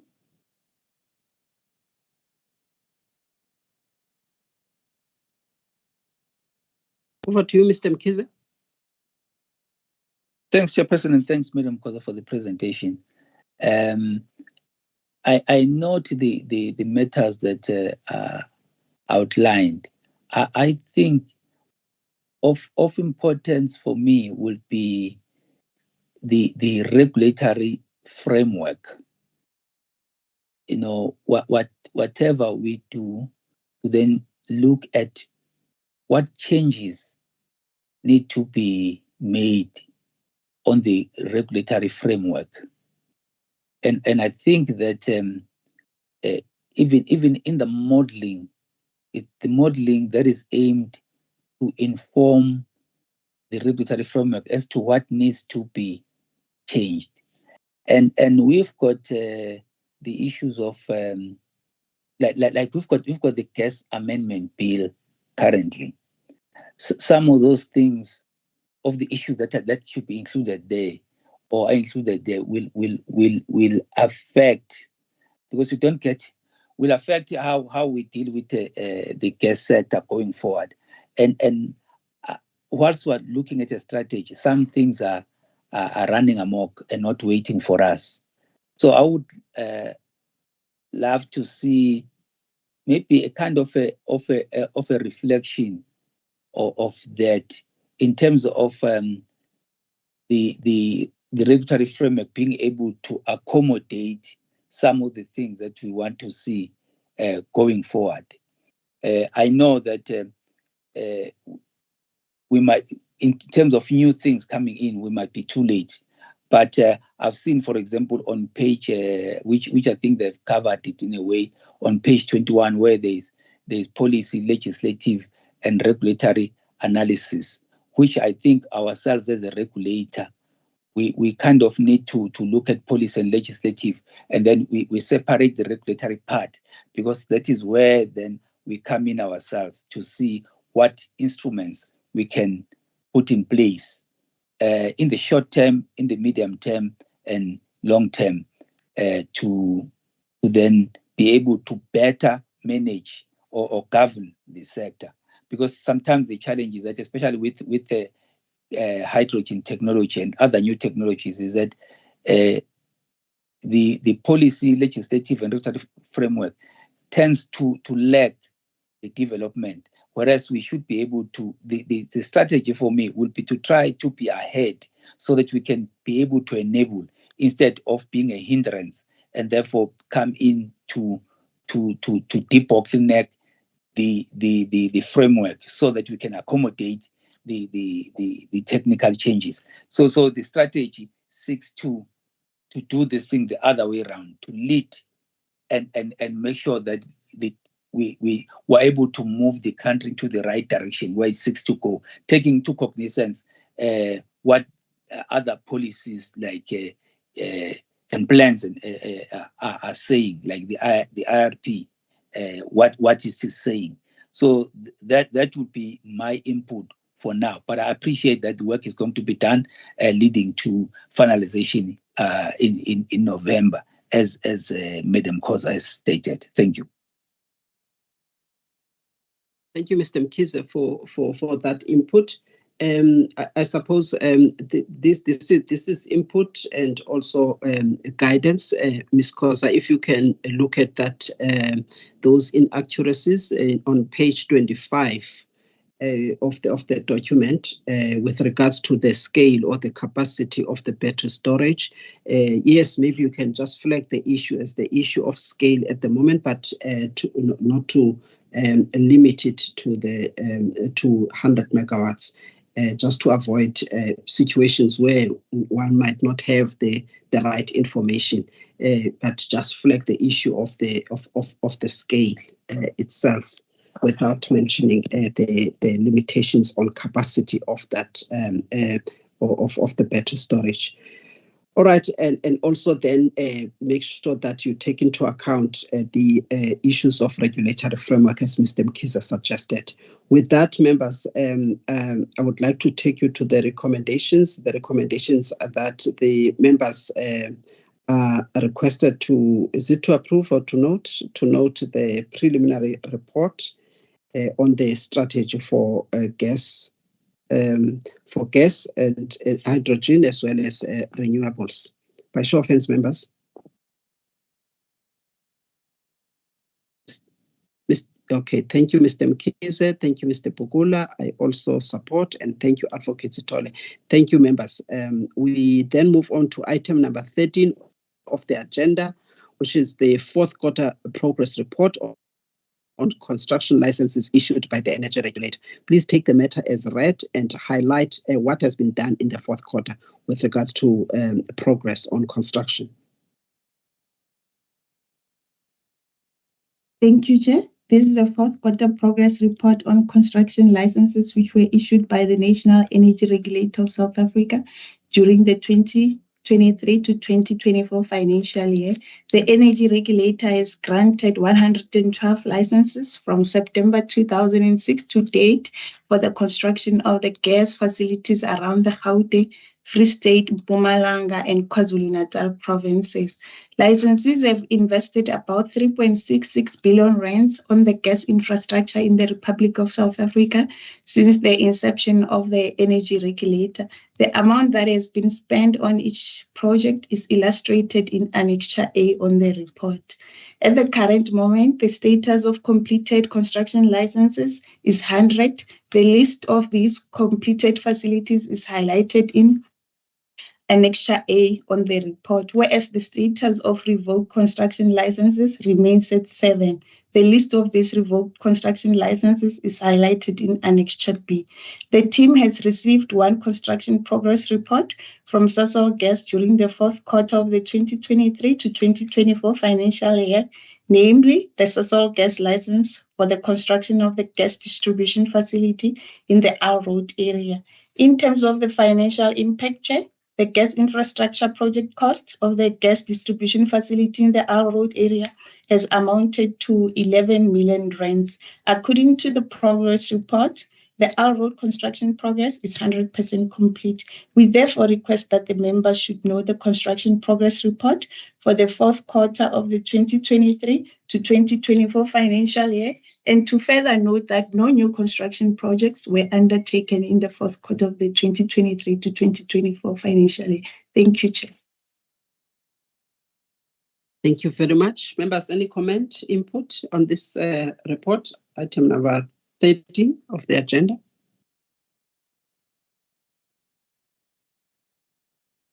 If no comments, members, I would like to take you to the recommendations. The subcommittee is requested to note the construction progress report for the fourth quarter of 2023-2024, and to also note that there are no new construction projects were undertaken in the fourth quarter of 2023-2024. By show of hands, members, if you support the two decisions requested.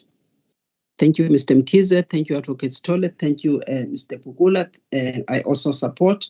Thank you, members. We now move on to item number 14 of the agenda, which is the report on strategic issues emerging from the themed stakeholder engagements conducted by GA for the gas.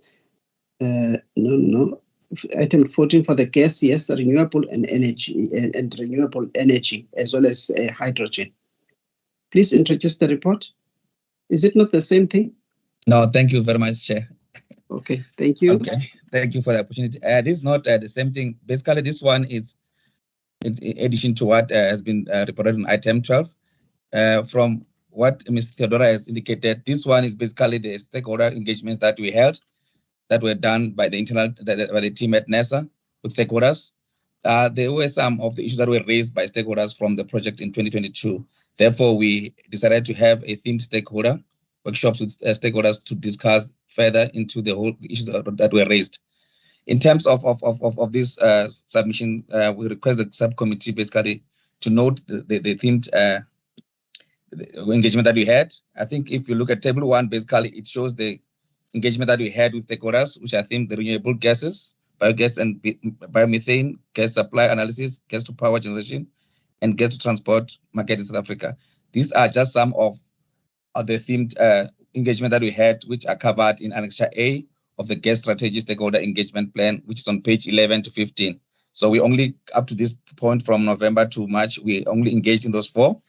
And if you move along, table 2 basically indicates the issue that were discussed with stakeholders. We held surveys, we had focus workshop group with stakeholders, and that was one where basically it was very successful, where we had about 47 participants from about 22 organizations. And those information is basically given as Annexure B, and also Annexure C basically gives the detailed discussions that were held with all the stakeholders. And I think that the report has been read, and I wanted to only highlight those issues to the committee. Thank you, ma'am. Thank you very much, Mr. Najarere. Members, this one is it shows the methodology that was undertaken and the intensive engagements with stakeholders, and also the themes that emerged from the engagements with stakeholders with regards to the project that NERSA is undertaking, and it is linked to that preliminary report that was presented earlier on. But it is also very useful also in terms of what stakeholders have been saying, and also the themes that are emerging, and also just to be able to guide the team that is involved in the project. Any issues, members, that you would like to raise with regards to the stakeholder engagement report? By show of hands, members, if you have any, maybe suggestions or input. Mr. Mkhize, please go ahead, sir. Yes, thanks. I appreciate the report, but I think it could have also served well as an annexure to the previous presentation, just so that we don't kind of go to the level of being, to some extent, operational as the subcommittee. But I don't want to be too pedantic around it. I think it will serve better there, and then we let the committee actually deal with the more strategic issues. Thank you. But I'm happy to note. Thank you, Mr. Mkhize. All right, members, are there any other comments on this? We then, if no comments, members, I would like to then take the committee to the recommendations. The committee is requested to note the report on the strategic issues emerging from the themed stakeholder engagements conducted by the GAR team on the strategy. By show of hands, members, if you are happy to note. Thank you, Advocate Tole. I also support. Thank you, Mr. Mkhize. Happy to note, Mr. Bukula. Thank you very much. Thank you, Mr. Bukula. That was item number 14. Members will now moving on to item number 15, which is the progress report on Sasol gases compliance with Regulation 3 Sub 2, as well as Regulation 3 Sub 3 of the pipe gas regulations. And these relate to compliance with the volume thresholds for eligible customers. Please present the report and summarize the issues. Thank you, Chair. This is the monitoring report on Sasol gas compliance with Regulation 3 of the pipe gas regulation, read with Section 1 and 21(1)(s) of the Gas Act pertaining to eligible customers. Chair, in terms of regulations I've just quoted, Sasol gas is required to do 2 things. 1, to inform each individual customer and NERSA in writing when a customer meets the qualifying threshold or requirement of a eligible customer as set out in regulation. And 2, to annually furnish NERSA with the names and physical addresses of all customers that met the qualifying threshold or requirements of eligible customer during the financial year. This information must be furnished to NERSA within 3 months of the end of the licensee's financial year, which in this case is June 2023.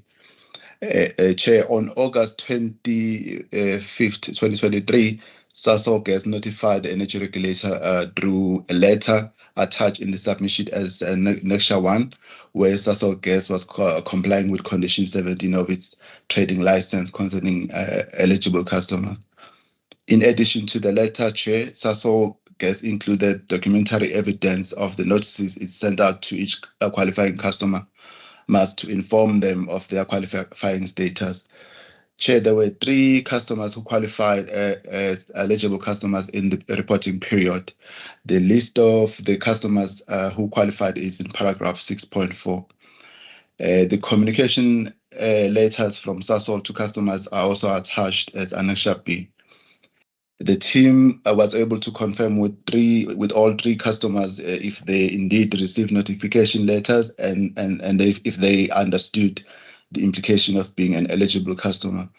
Chair, in view of that, Sasol Gas complied with pipe gas regulation and condition of its trading license concerning eligible customers, and therefore we request the committee to note the report. Thank you, Chair. Thank you very much. Members, any comments, input on the submission?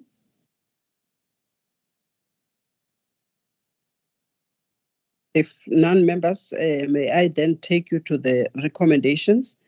The recommendations are that the subcommittee is requested to note that Sasol Gas has complied with regulation 3 sub 2 as well as regulation 3 sub 3 pertaining to informing the customers that they are now eligible to tap into the transmission pipeline in terms of their gas supply. Members, by show of hands, if you are in support of this recommendation. Thank you, Mr. Mkiza. Thank you, Advocate Stoller. Thank you, Mr. Pukula. I also support, and we now moving on to item number 16, annual review of the impact of developments on competition in the gas industry. Thank you, Chairperson. Ms. Mbambi will take us through the submission. Thank you. Thank you, Louise. Thank you, Chair. Good morning, Chair, members and colleagues. This report is meant for the energy regulator to firstly reflect on the developments in the industry since the previous review that may have an impact on competition in the industry. Secondly, it is also meant to evaluate the cumulative effects of the NERSA's various decisions and also to identify hindrances to competition on a timely basis and to devise measures to address such hindrances. Finally, the report also assists NERSA in responding to some of its strategic risks as set out in NERSA's strategic risk register. Chair, I would like to take the report as read, but wish to highlight the following key observation from our review. Since the last review, there have been no developments that meaningfully improved the degree of competition in the industry. In particular, NERSA's market share and concentration level revealed that all of the relevant markets remain highly concentrated. There are still barriers to entry and expansion into the relevant market. In particular, we have observed no new developments that would lead to significant new gas supplies into South Africa in the near future. To the contrary, the review has highlighted the diminishing nature of the gas supplies. Recently, Sasol Gas has also communicated its intention to stop gas supplies to the external market by 2026 due to the diminishing reserves in the Panda and Tamani fields. Countervailing power in the industry also remains limited.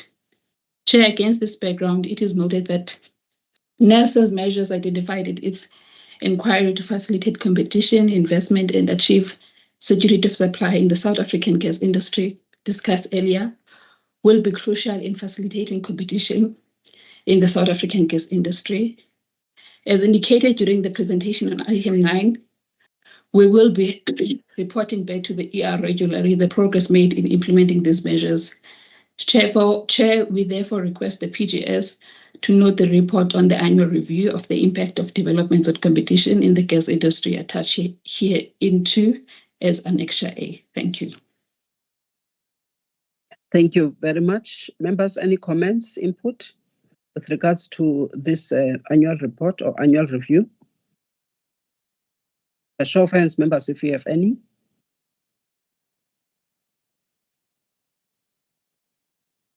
Okay, members, if none, I would like to take members to the recommendations. The recommendations are on paragraph 14. The Piped Gas Subcommittee is requested to note the report on the annual review of the impact developments on competition in the gas industry. And that report is attached as Annexure A to this covering submission. By show of hands, members, to support the requested decision. Thank you, Mr. Pukula. Also support. Thank you, Mr. Mkize. And Advocate Sitole, thank you very much, Advocate Sitole. Thank you, members. We now move on to item number 17 of the agenda, which is the report on the developments in the new gas sources in South Africa, neighboring countries, and internationally, and the implications of those developments to the South African gas market. Please introduce the submission. Thank you, Chair. I'll take the report as read. Chair, this is the report on development in new gas sources in South Africa and neighboring countries for the period from December to February 2024. The report outlines the development in imported natural gas projects throughout Africa, with an emphasis on Southern Africa. Chair, in South Africa, we are seeing progress on the regulatory and legal framework aimed at revitalizing the development of the oil and gas industry by the government.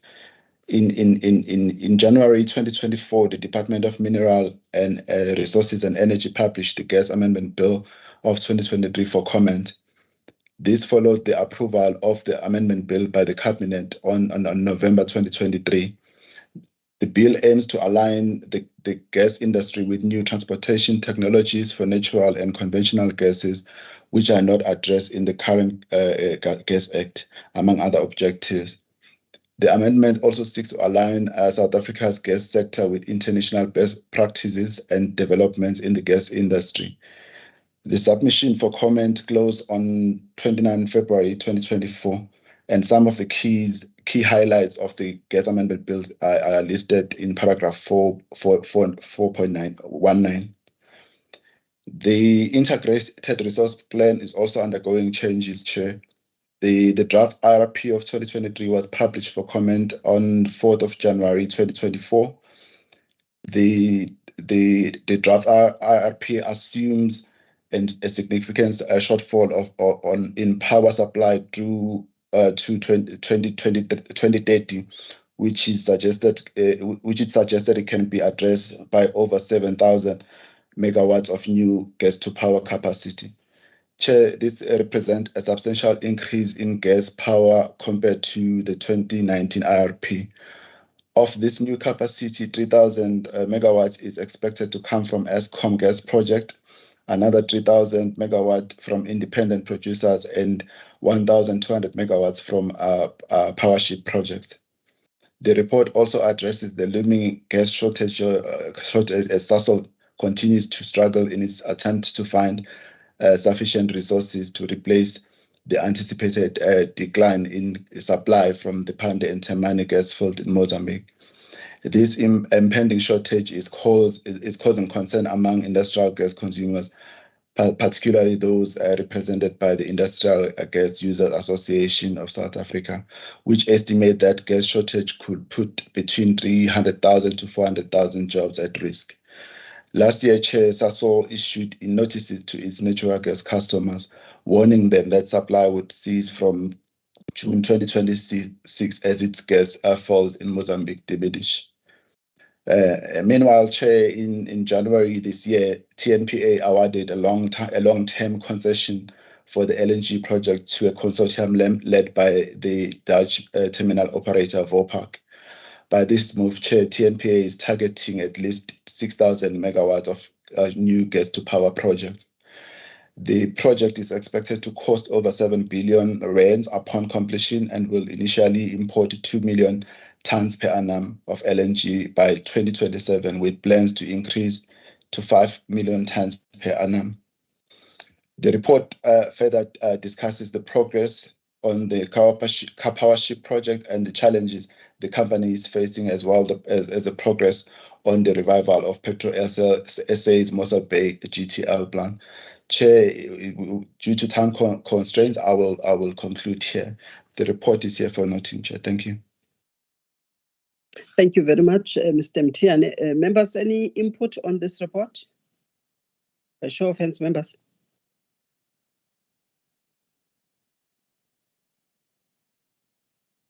Members happy to move, Mr. Mkhize? Yeah. Thanks, Chairperson.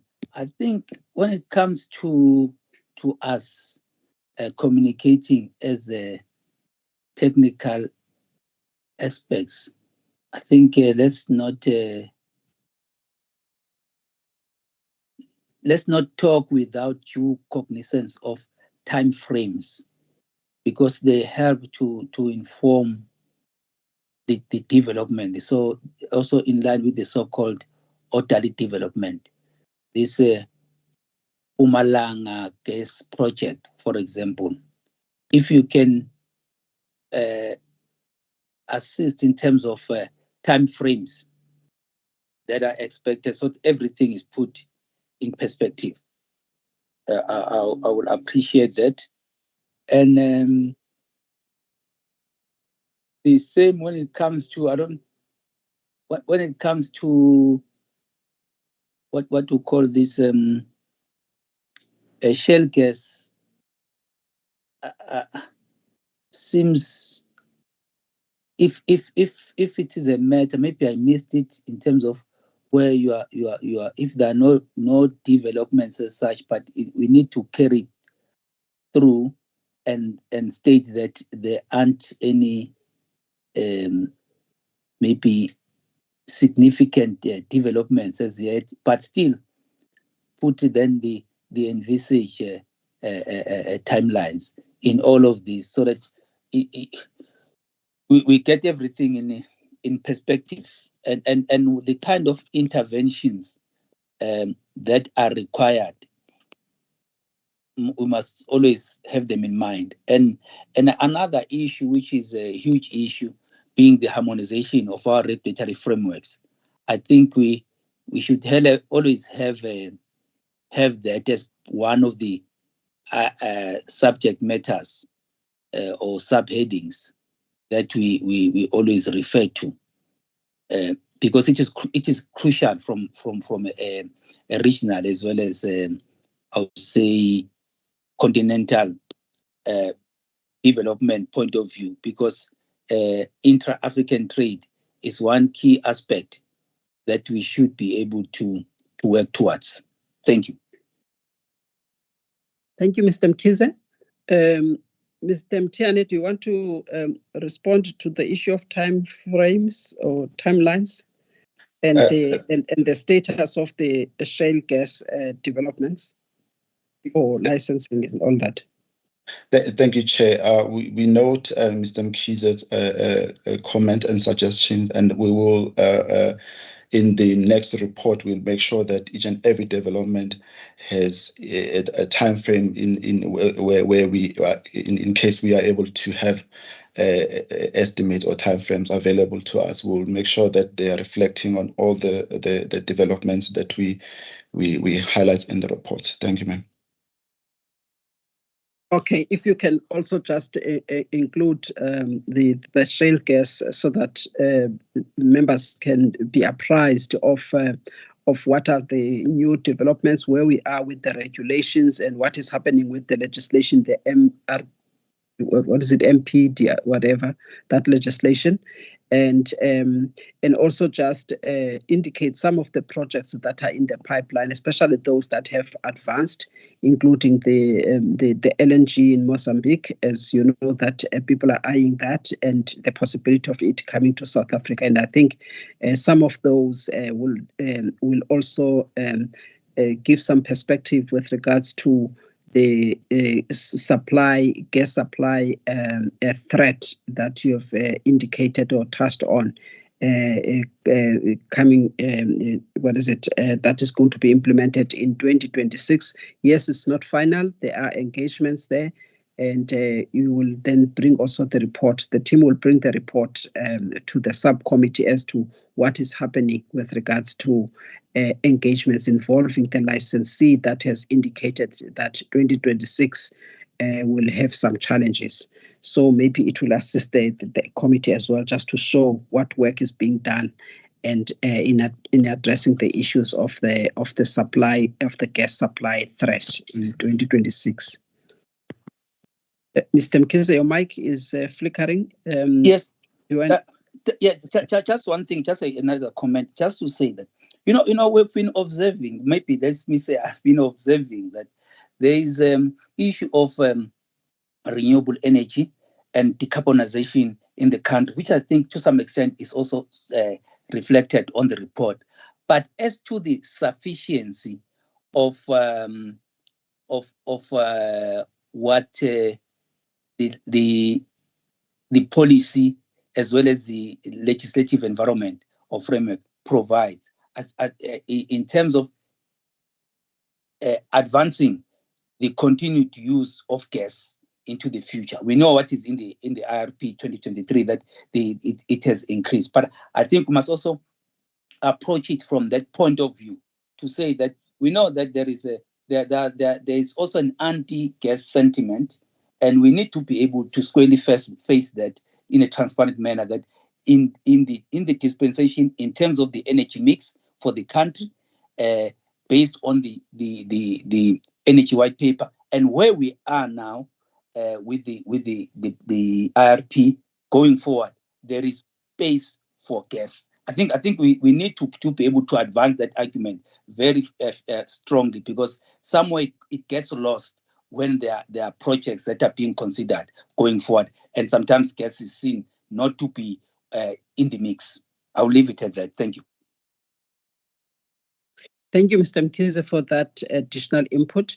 If no further inputs, members, I would like to then take you to the recommendations, subject to obviously the comments for improvements, which is the timelines that must be reflected to a certain extent in some of the projects that are discussed in the report, and also the update on the shale gas, what is happening, and thirdly, the team must incorporate the regulatory framework or the policy position regarding the decarbonization, including the energy sources such as gas that can assist in the decarbonization of the energy sector. So with regards to those three, members are requested to note the report on the developments of new gas sources in South Africa, neighboring countries, and internationally, as well as the implications of such developments. By show of hands, members. Thank you, Mr. Mkhize. Thank you, Mr. Bukula. Thank you, Advocate Stole. I also support. Thank you very much, members. We're now moving on to item number 18.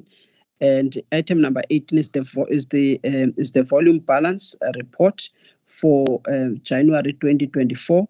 If we can take them together, when you present it's item number 18 and item number 19, so it will be the report for January 2024 as well as the report for February 2024. Please take them together. Members will ask questions on both of them. Okay, thanks, Chair. We'll take both reports for January and February. But before that, Chair, I'd like to highlight that as a culmination of our engagement with Sasol Gas on the matter that was raised by members on unaccounted for gas and the variance, Chair. Sasol Gas finally informed energy regulator that it has commissioned an investigation into the gas network unaccounted for gas that led to the negative variance, Chair. In it, Sasol says that the investigation that they will do will look into the total gas network value chain and other aspects involved in the gas transportation sphere in order to evaluate the controls in place to manage unaccounted for gas to a minimum. So Sasol has indicated, Chair, that they will take a thorough approach that will involve sourcing of specialized services and expertise. So meaning that an independent consultant will be contracted, Chair, to look into areas such as metering, instrumentation, manual override, mass balancing processes, and generally the integrity of the field instruments, Chair. They'll also look into other technical domains in order to enhance the accuracy and the effectiveness of this investigation. And in it, Sasol indicated that the energy regulator will be informed and a comprehensive report will be made available upon the conclusion of the investigation. But Chair, on this one, timelines were not given because they are still going to set up the terms of reference, Chair, for the investigation. Then, Chair, I'll go to the volume balance report for January 2024. In it, Chair, ROMCO has delivered an amount of 19.9 million gigajoules to Sasol Gas during the month of January. And we know that the projected volumes are around 13.4 million, Chair. That is the minimum import volumes. In the reporting month, they've delivered 43,000 gigajoules to Kwande, 3,000 more than the 41,000 expected. They delivered 169,849 gigajoules to Sasol South Africa, which was also more than the projected volumes, 166. Now, during January, the total gas delivered to the South African market was 14 million gigajoules, which was 600,000 more than the projected minimum delivery of 13.6 gigajoules, Chair. And the variance was minus 1.21%, which is outside the expected limit of 1%, Chair. Now, coming to the volume balance report for February 2024, ROMCO delivered 12.5 million gigajoules to Sasol, which is 1 million gigajoule less than the expected delivery, Chairperson. They submitted 40,000 gigajoules to Kwande, also less than the projected volume. They submitted 158,000 gigajoules to Sasol South Africa, which was also less than the expected volumes of 166 per month. So the total gas delivered to the South African market is 12.7 million gigajoules, which is about 800,000 gigajoules less than the expected delivery of 13.6 million gigajoules, which, Chair, is insufficient to fulfill the annual contracted obligations of both the importers and the gas transportation agreements. So in the month of February, the volume variance was minus 0.55%, which is also outside the allowable benchmark of 1%. Chair. We we request here that the committee to note both the January volume balance report as well as the February volume balance report. Chair, I pause. Thank you. Thank you very much, Mr. Milatu. Members, the two reports have been presented. Any input, comments on the two reports? And also to note that SASOL is taking care of the concerns raised because they are repeated as well, the concerns with regards to the variants. Mr. Pukula, may go ahead. Thank you, Chairperson. Chairperson, I just need to be re-educated on this. So my first question is, let's take the January one because we'll come to the February one. On the table 2 of volume balances, if I look at the total, which is 191 million gigajoules, and I look at what gets delivered and what so where's the other gas? Like the total in a year, it's about 24 million gigajoules. Where does that go to? I seem to have forgotten that part. Then the second one, can I just be helped on how this variance is calculated?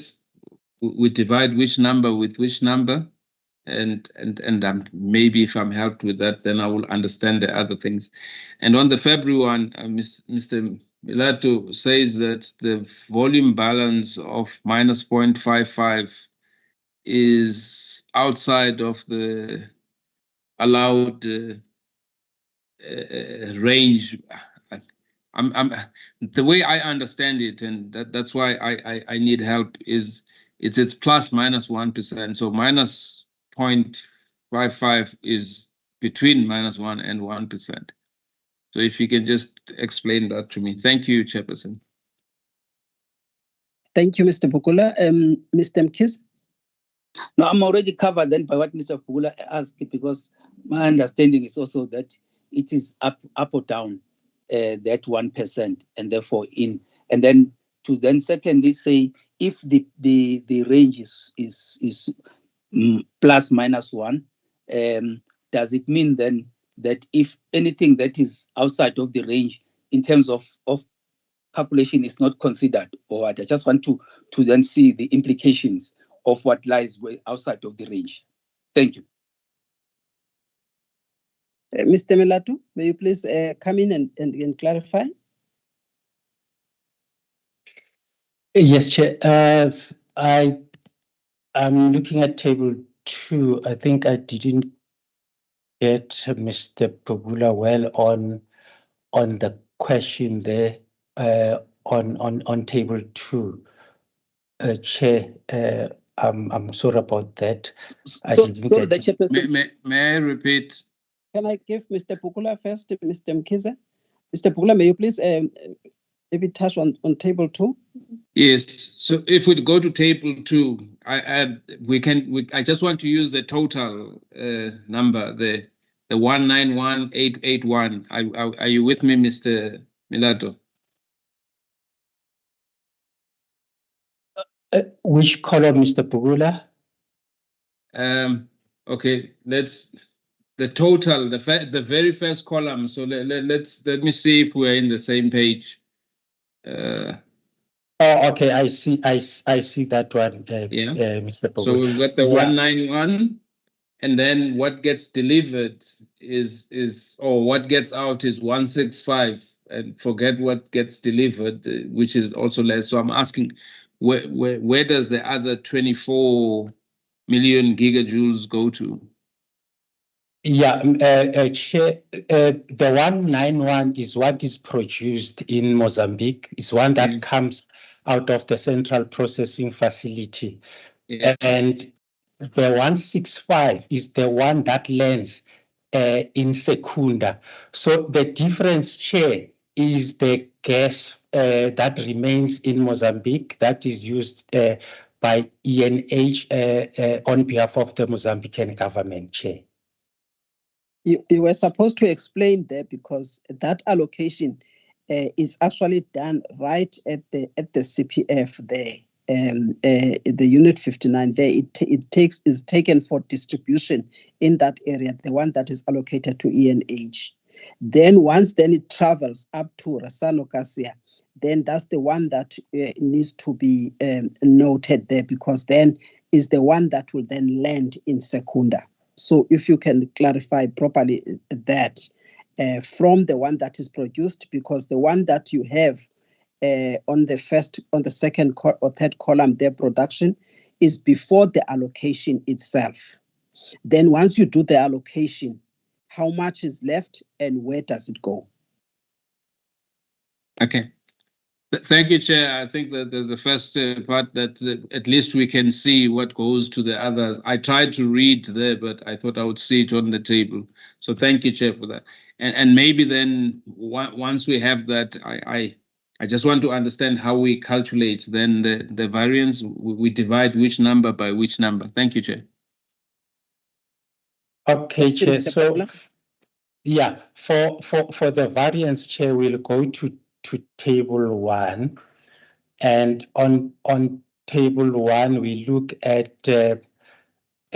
number 17. For instance, number 17 is gas unaccounted for, which will be delta 1 minus delta 3. It gives you that value. And on 18, Chair, that will be the variance. So on the variance, that will be gas losses, Chair, under what is produced from the CPF. So now, if you go gas losses, then on the table,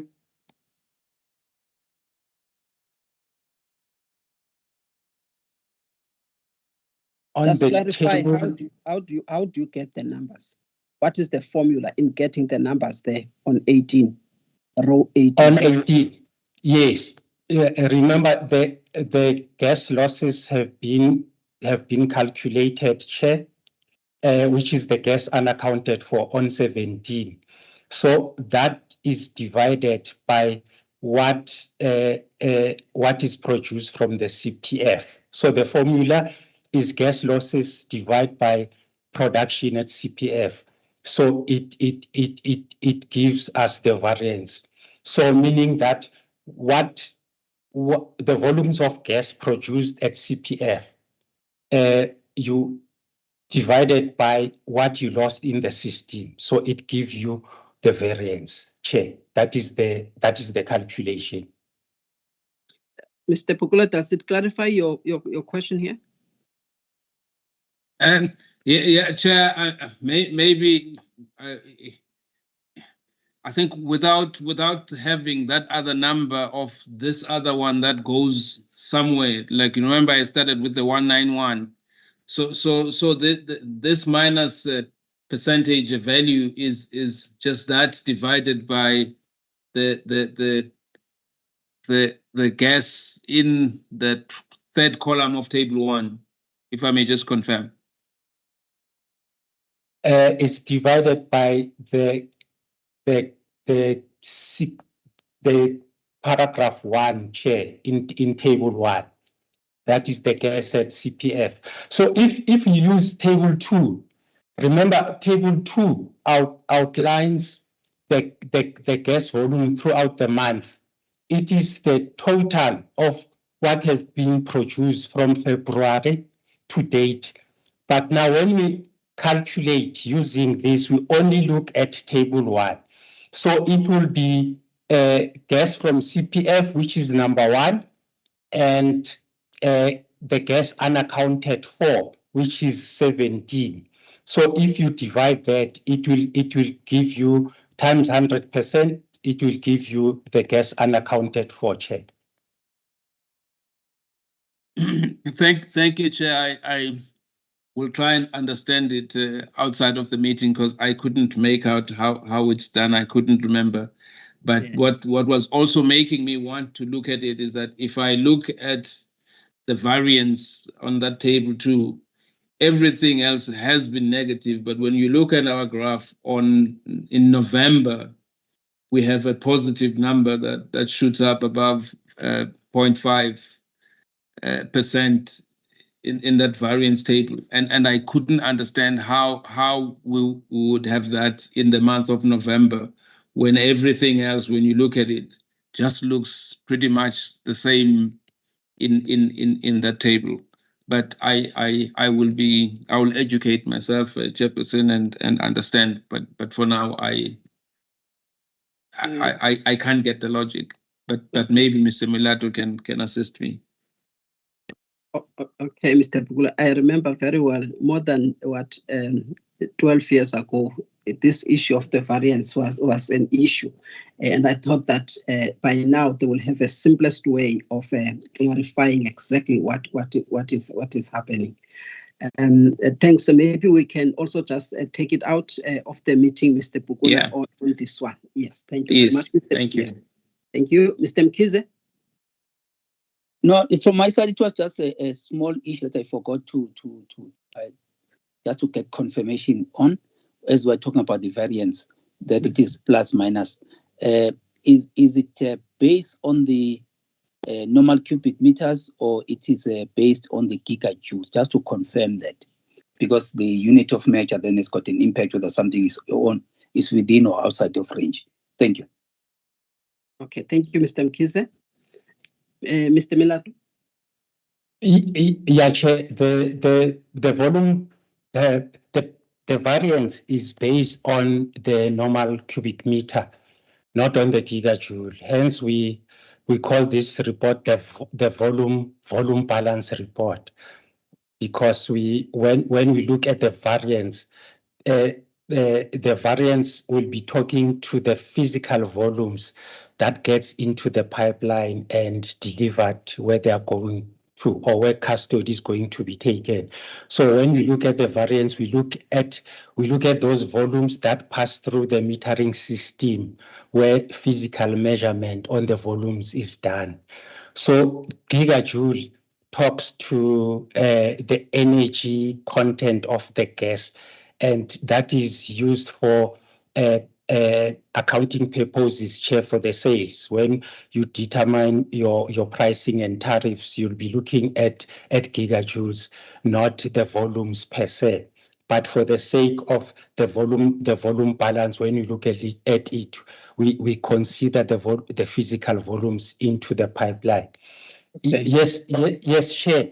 The issue there, it's true. It's minus plus when you look at the variance, but Chair, we want to consider the 1% given, so that anything outside that range, Chair, we don't know what the implications will be in terms of the volumes, and even in terms of money. Hence, our determination here, Chair, was that we look at the 1%, and anything outside the 1% is considered out of range, Chair. Yeah, I'll pause there, Chair. Thank you. Thank you. I think next time you must have a better explanation and a very simplified one to say just in terms of the figures, and then you explain what it is. If something says it's minus 0.59, what does that mean given the adopted 1%? What exactly does that mean? I think that is what is confusing members when you then write and say it is outside of the range. In what way? I think that's the issue of explanation and just clarifying that in simple terms what it means. Members, let's start with item number 18, which is the monthly volume balance for January. Did we not consider this last time, Mr. Milato, and then now you, or am I confusing things? Was it the December one? Yeah, it was the December, Chair. Okay, all right, thank you. All right, members, starting with the item 18, this is the month of January in terms of how much was delivered in Secunda, and to see whether Sasol Gas will meet the annual volumes that are expected in South Africa.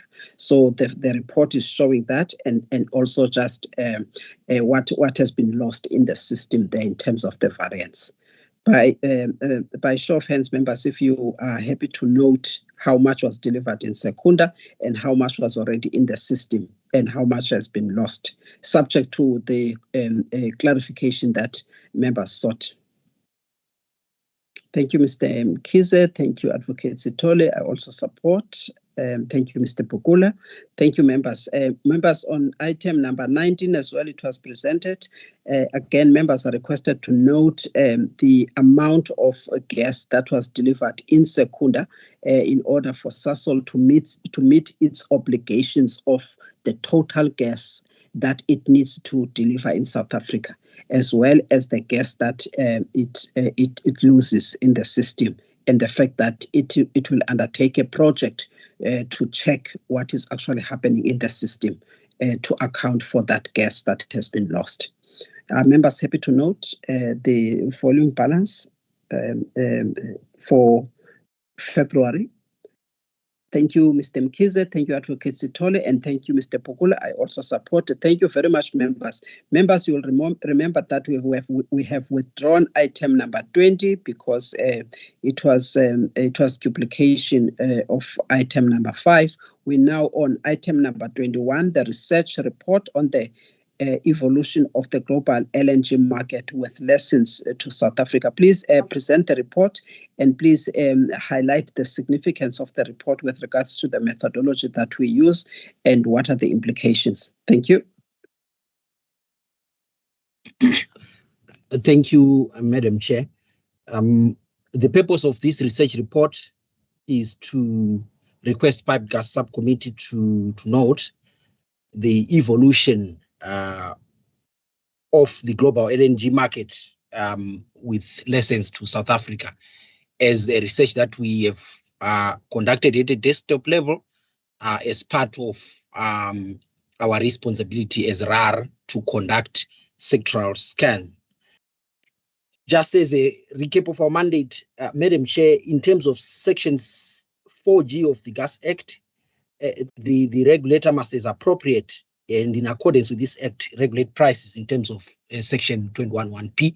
So in this regard, then, this scan provides an opportunity to reflect on the efficacy of our methodology in terms of how effective and how appropriate it is in price discovery and market integration in the LNG market. Briefly, the background, we'll take this research report as read, Madam Chair, but we are highlighting some of the key developments that have taken place and that have led to a drastic reduction of LNG prices by at least between 45% to about 75% in different regional markets that are seemingly having a link to our pricing system in South Africa.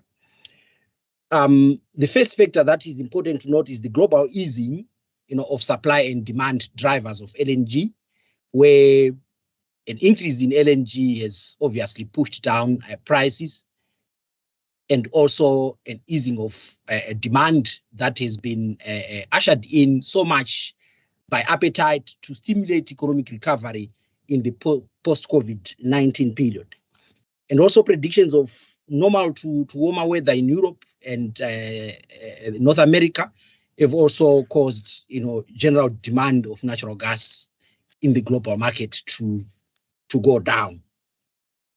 And also speculations have also brought optimism in the global market, with the hope that despite various geopolitical developments that have an impact on LNG supply, for example, the Israel-Hamas war, we have not experienced that much of disturbance on that front.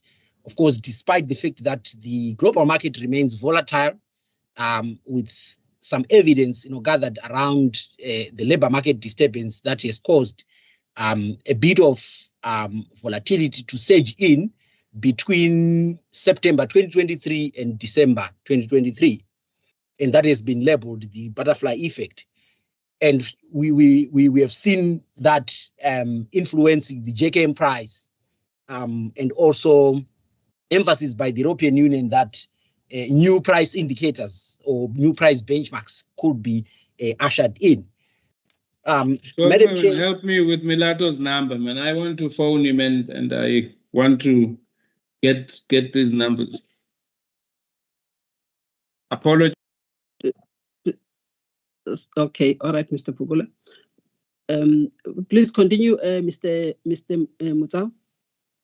Madam Chair, I will then take you to section 6, where we have just presented a glance of these LNG prices in the key global markets from January 2023 to January 2024, as presented in Table 1, and then compared to what we have in the African continent against what we have in South Africa as outcomes of our two methodologies.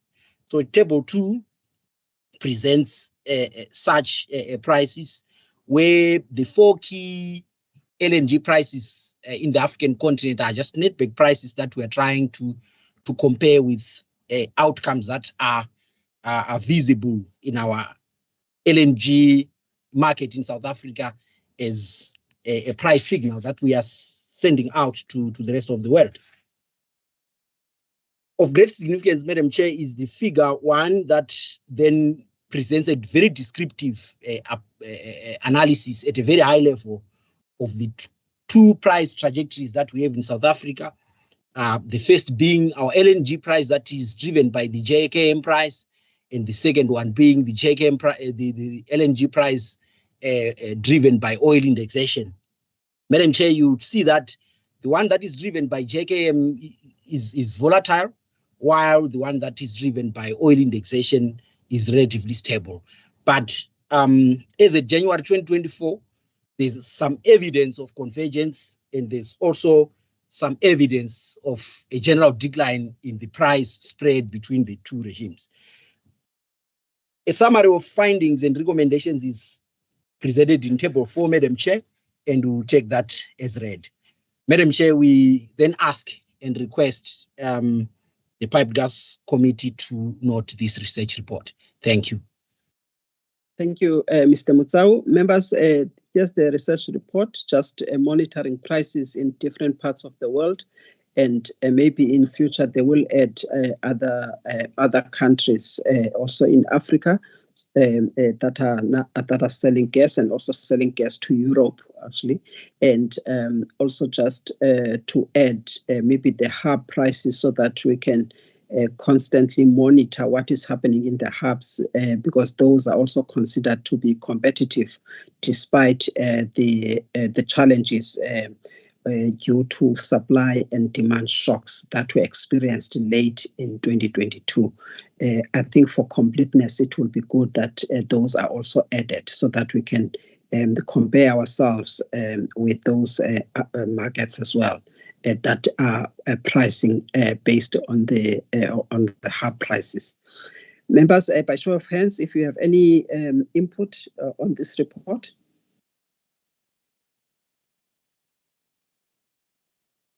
Mr. Mkhize, please go ahead, sir. Yes, thanks. Just two things, just input comments that I'll just like Mr. Mutsao just to take into account. One is that you have a situation where these hubs could be more representative of the price that would prevail in South Africa for one reason or another. If you can just look into that as part of also our refinement of our methodology going forward to consider that aspect, because it doesn't mean that maybe a composite of hubs like we had would not be applicable at all times. So it's just to look at that, because you can have a regime that is informed by the global developments or other factors, and you bring them in with the result that you would have a price that is applicable under certain conditions, say, for example, to think around that.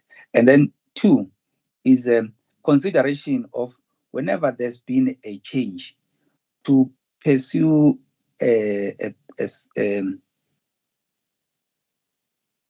practice where you still have got in the background the calculation of the price based on an old methodology, so you can have some tangible data that says this price could have been like this had this method prevailed, so that where there are improvements, where there are changes, we can really attest to that and have something that is hard data to refer to whenever talking to the different methodologies as we move along. Maybe for a year to do that would actually assist, so that one can have a feel, of the actual numbers that could have been, but for just for internal purposes. Thank you.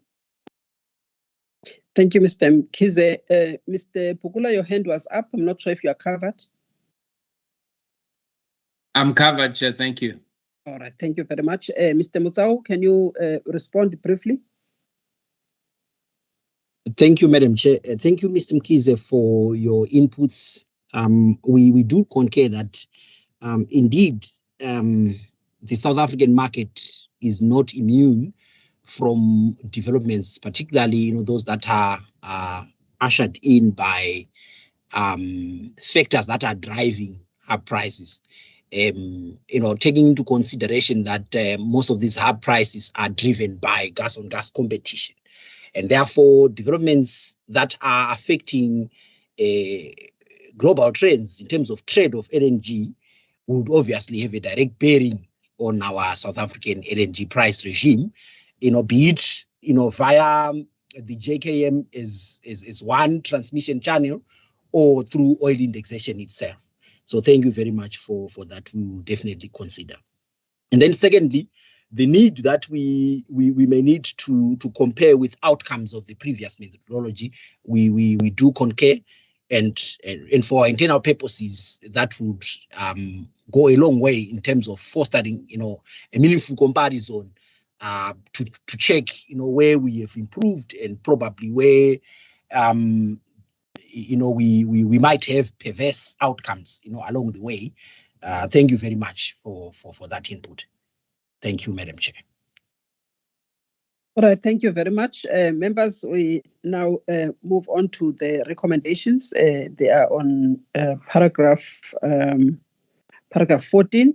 The subcommittee is requested to note the research report on the evolution of the global LNG market with lessons to South Africa. By show of hands, members, if you are happy to note this research report with the improvements and guidance that is provided by the committee.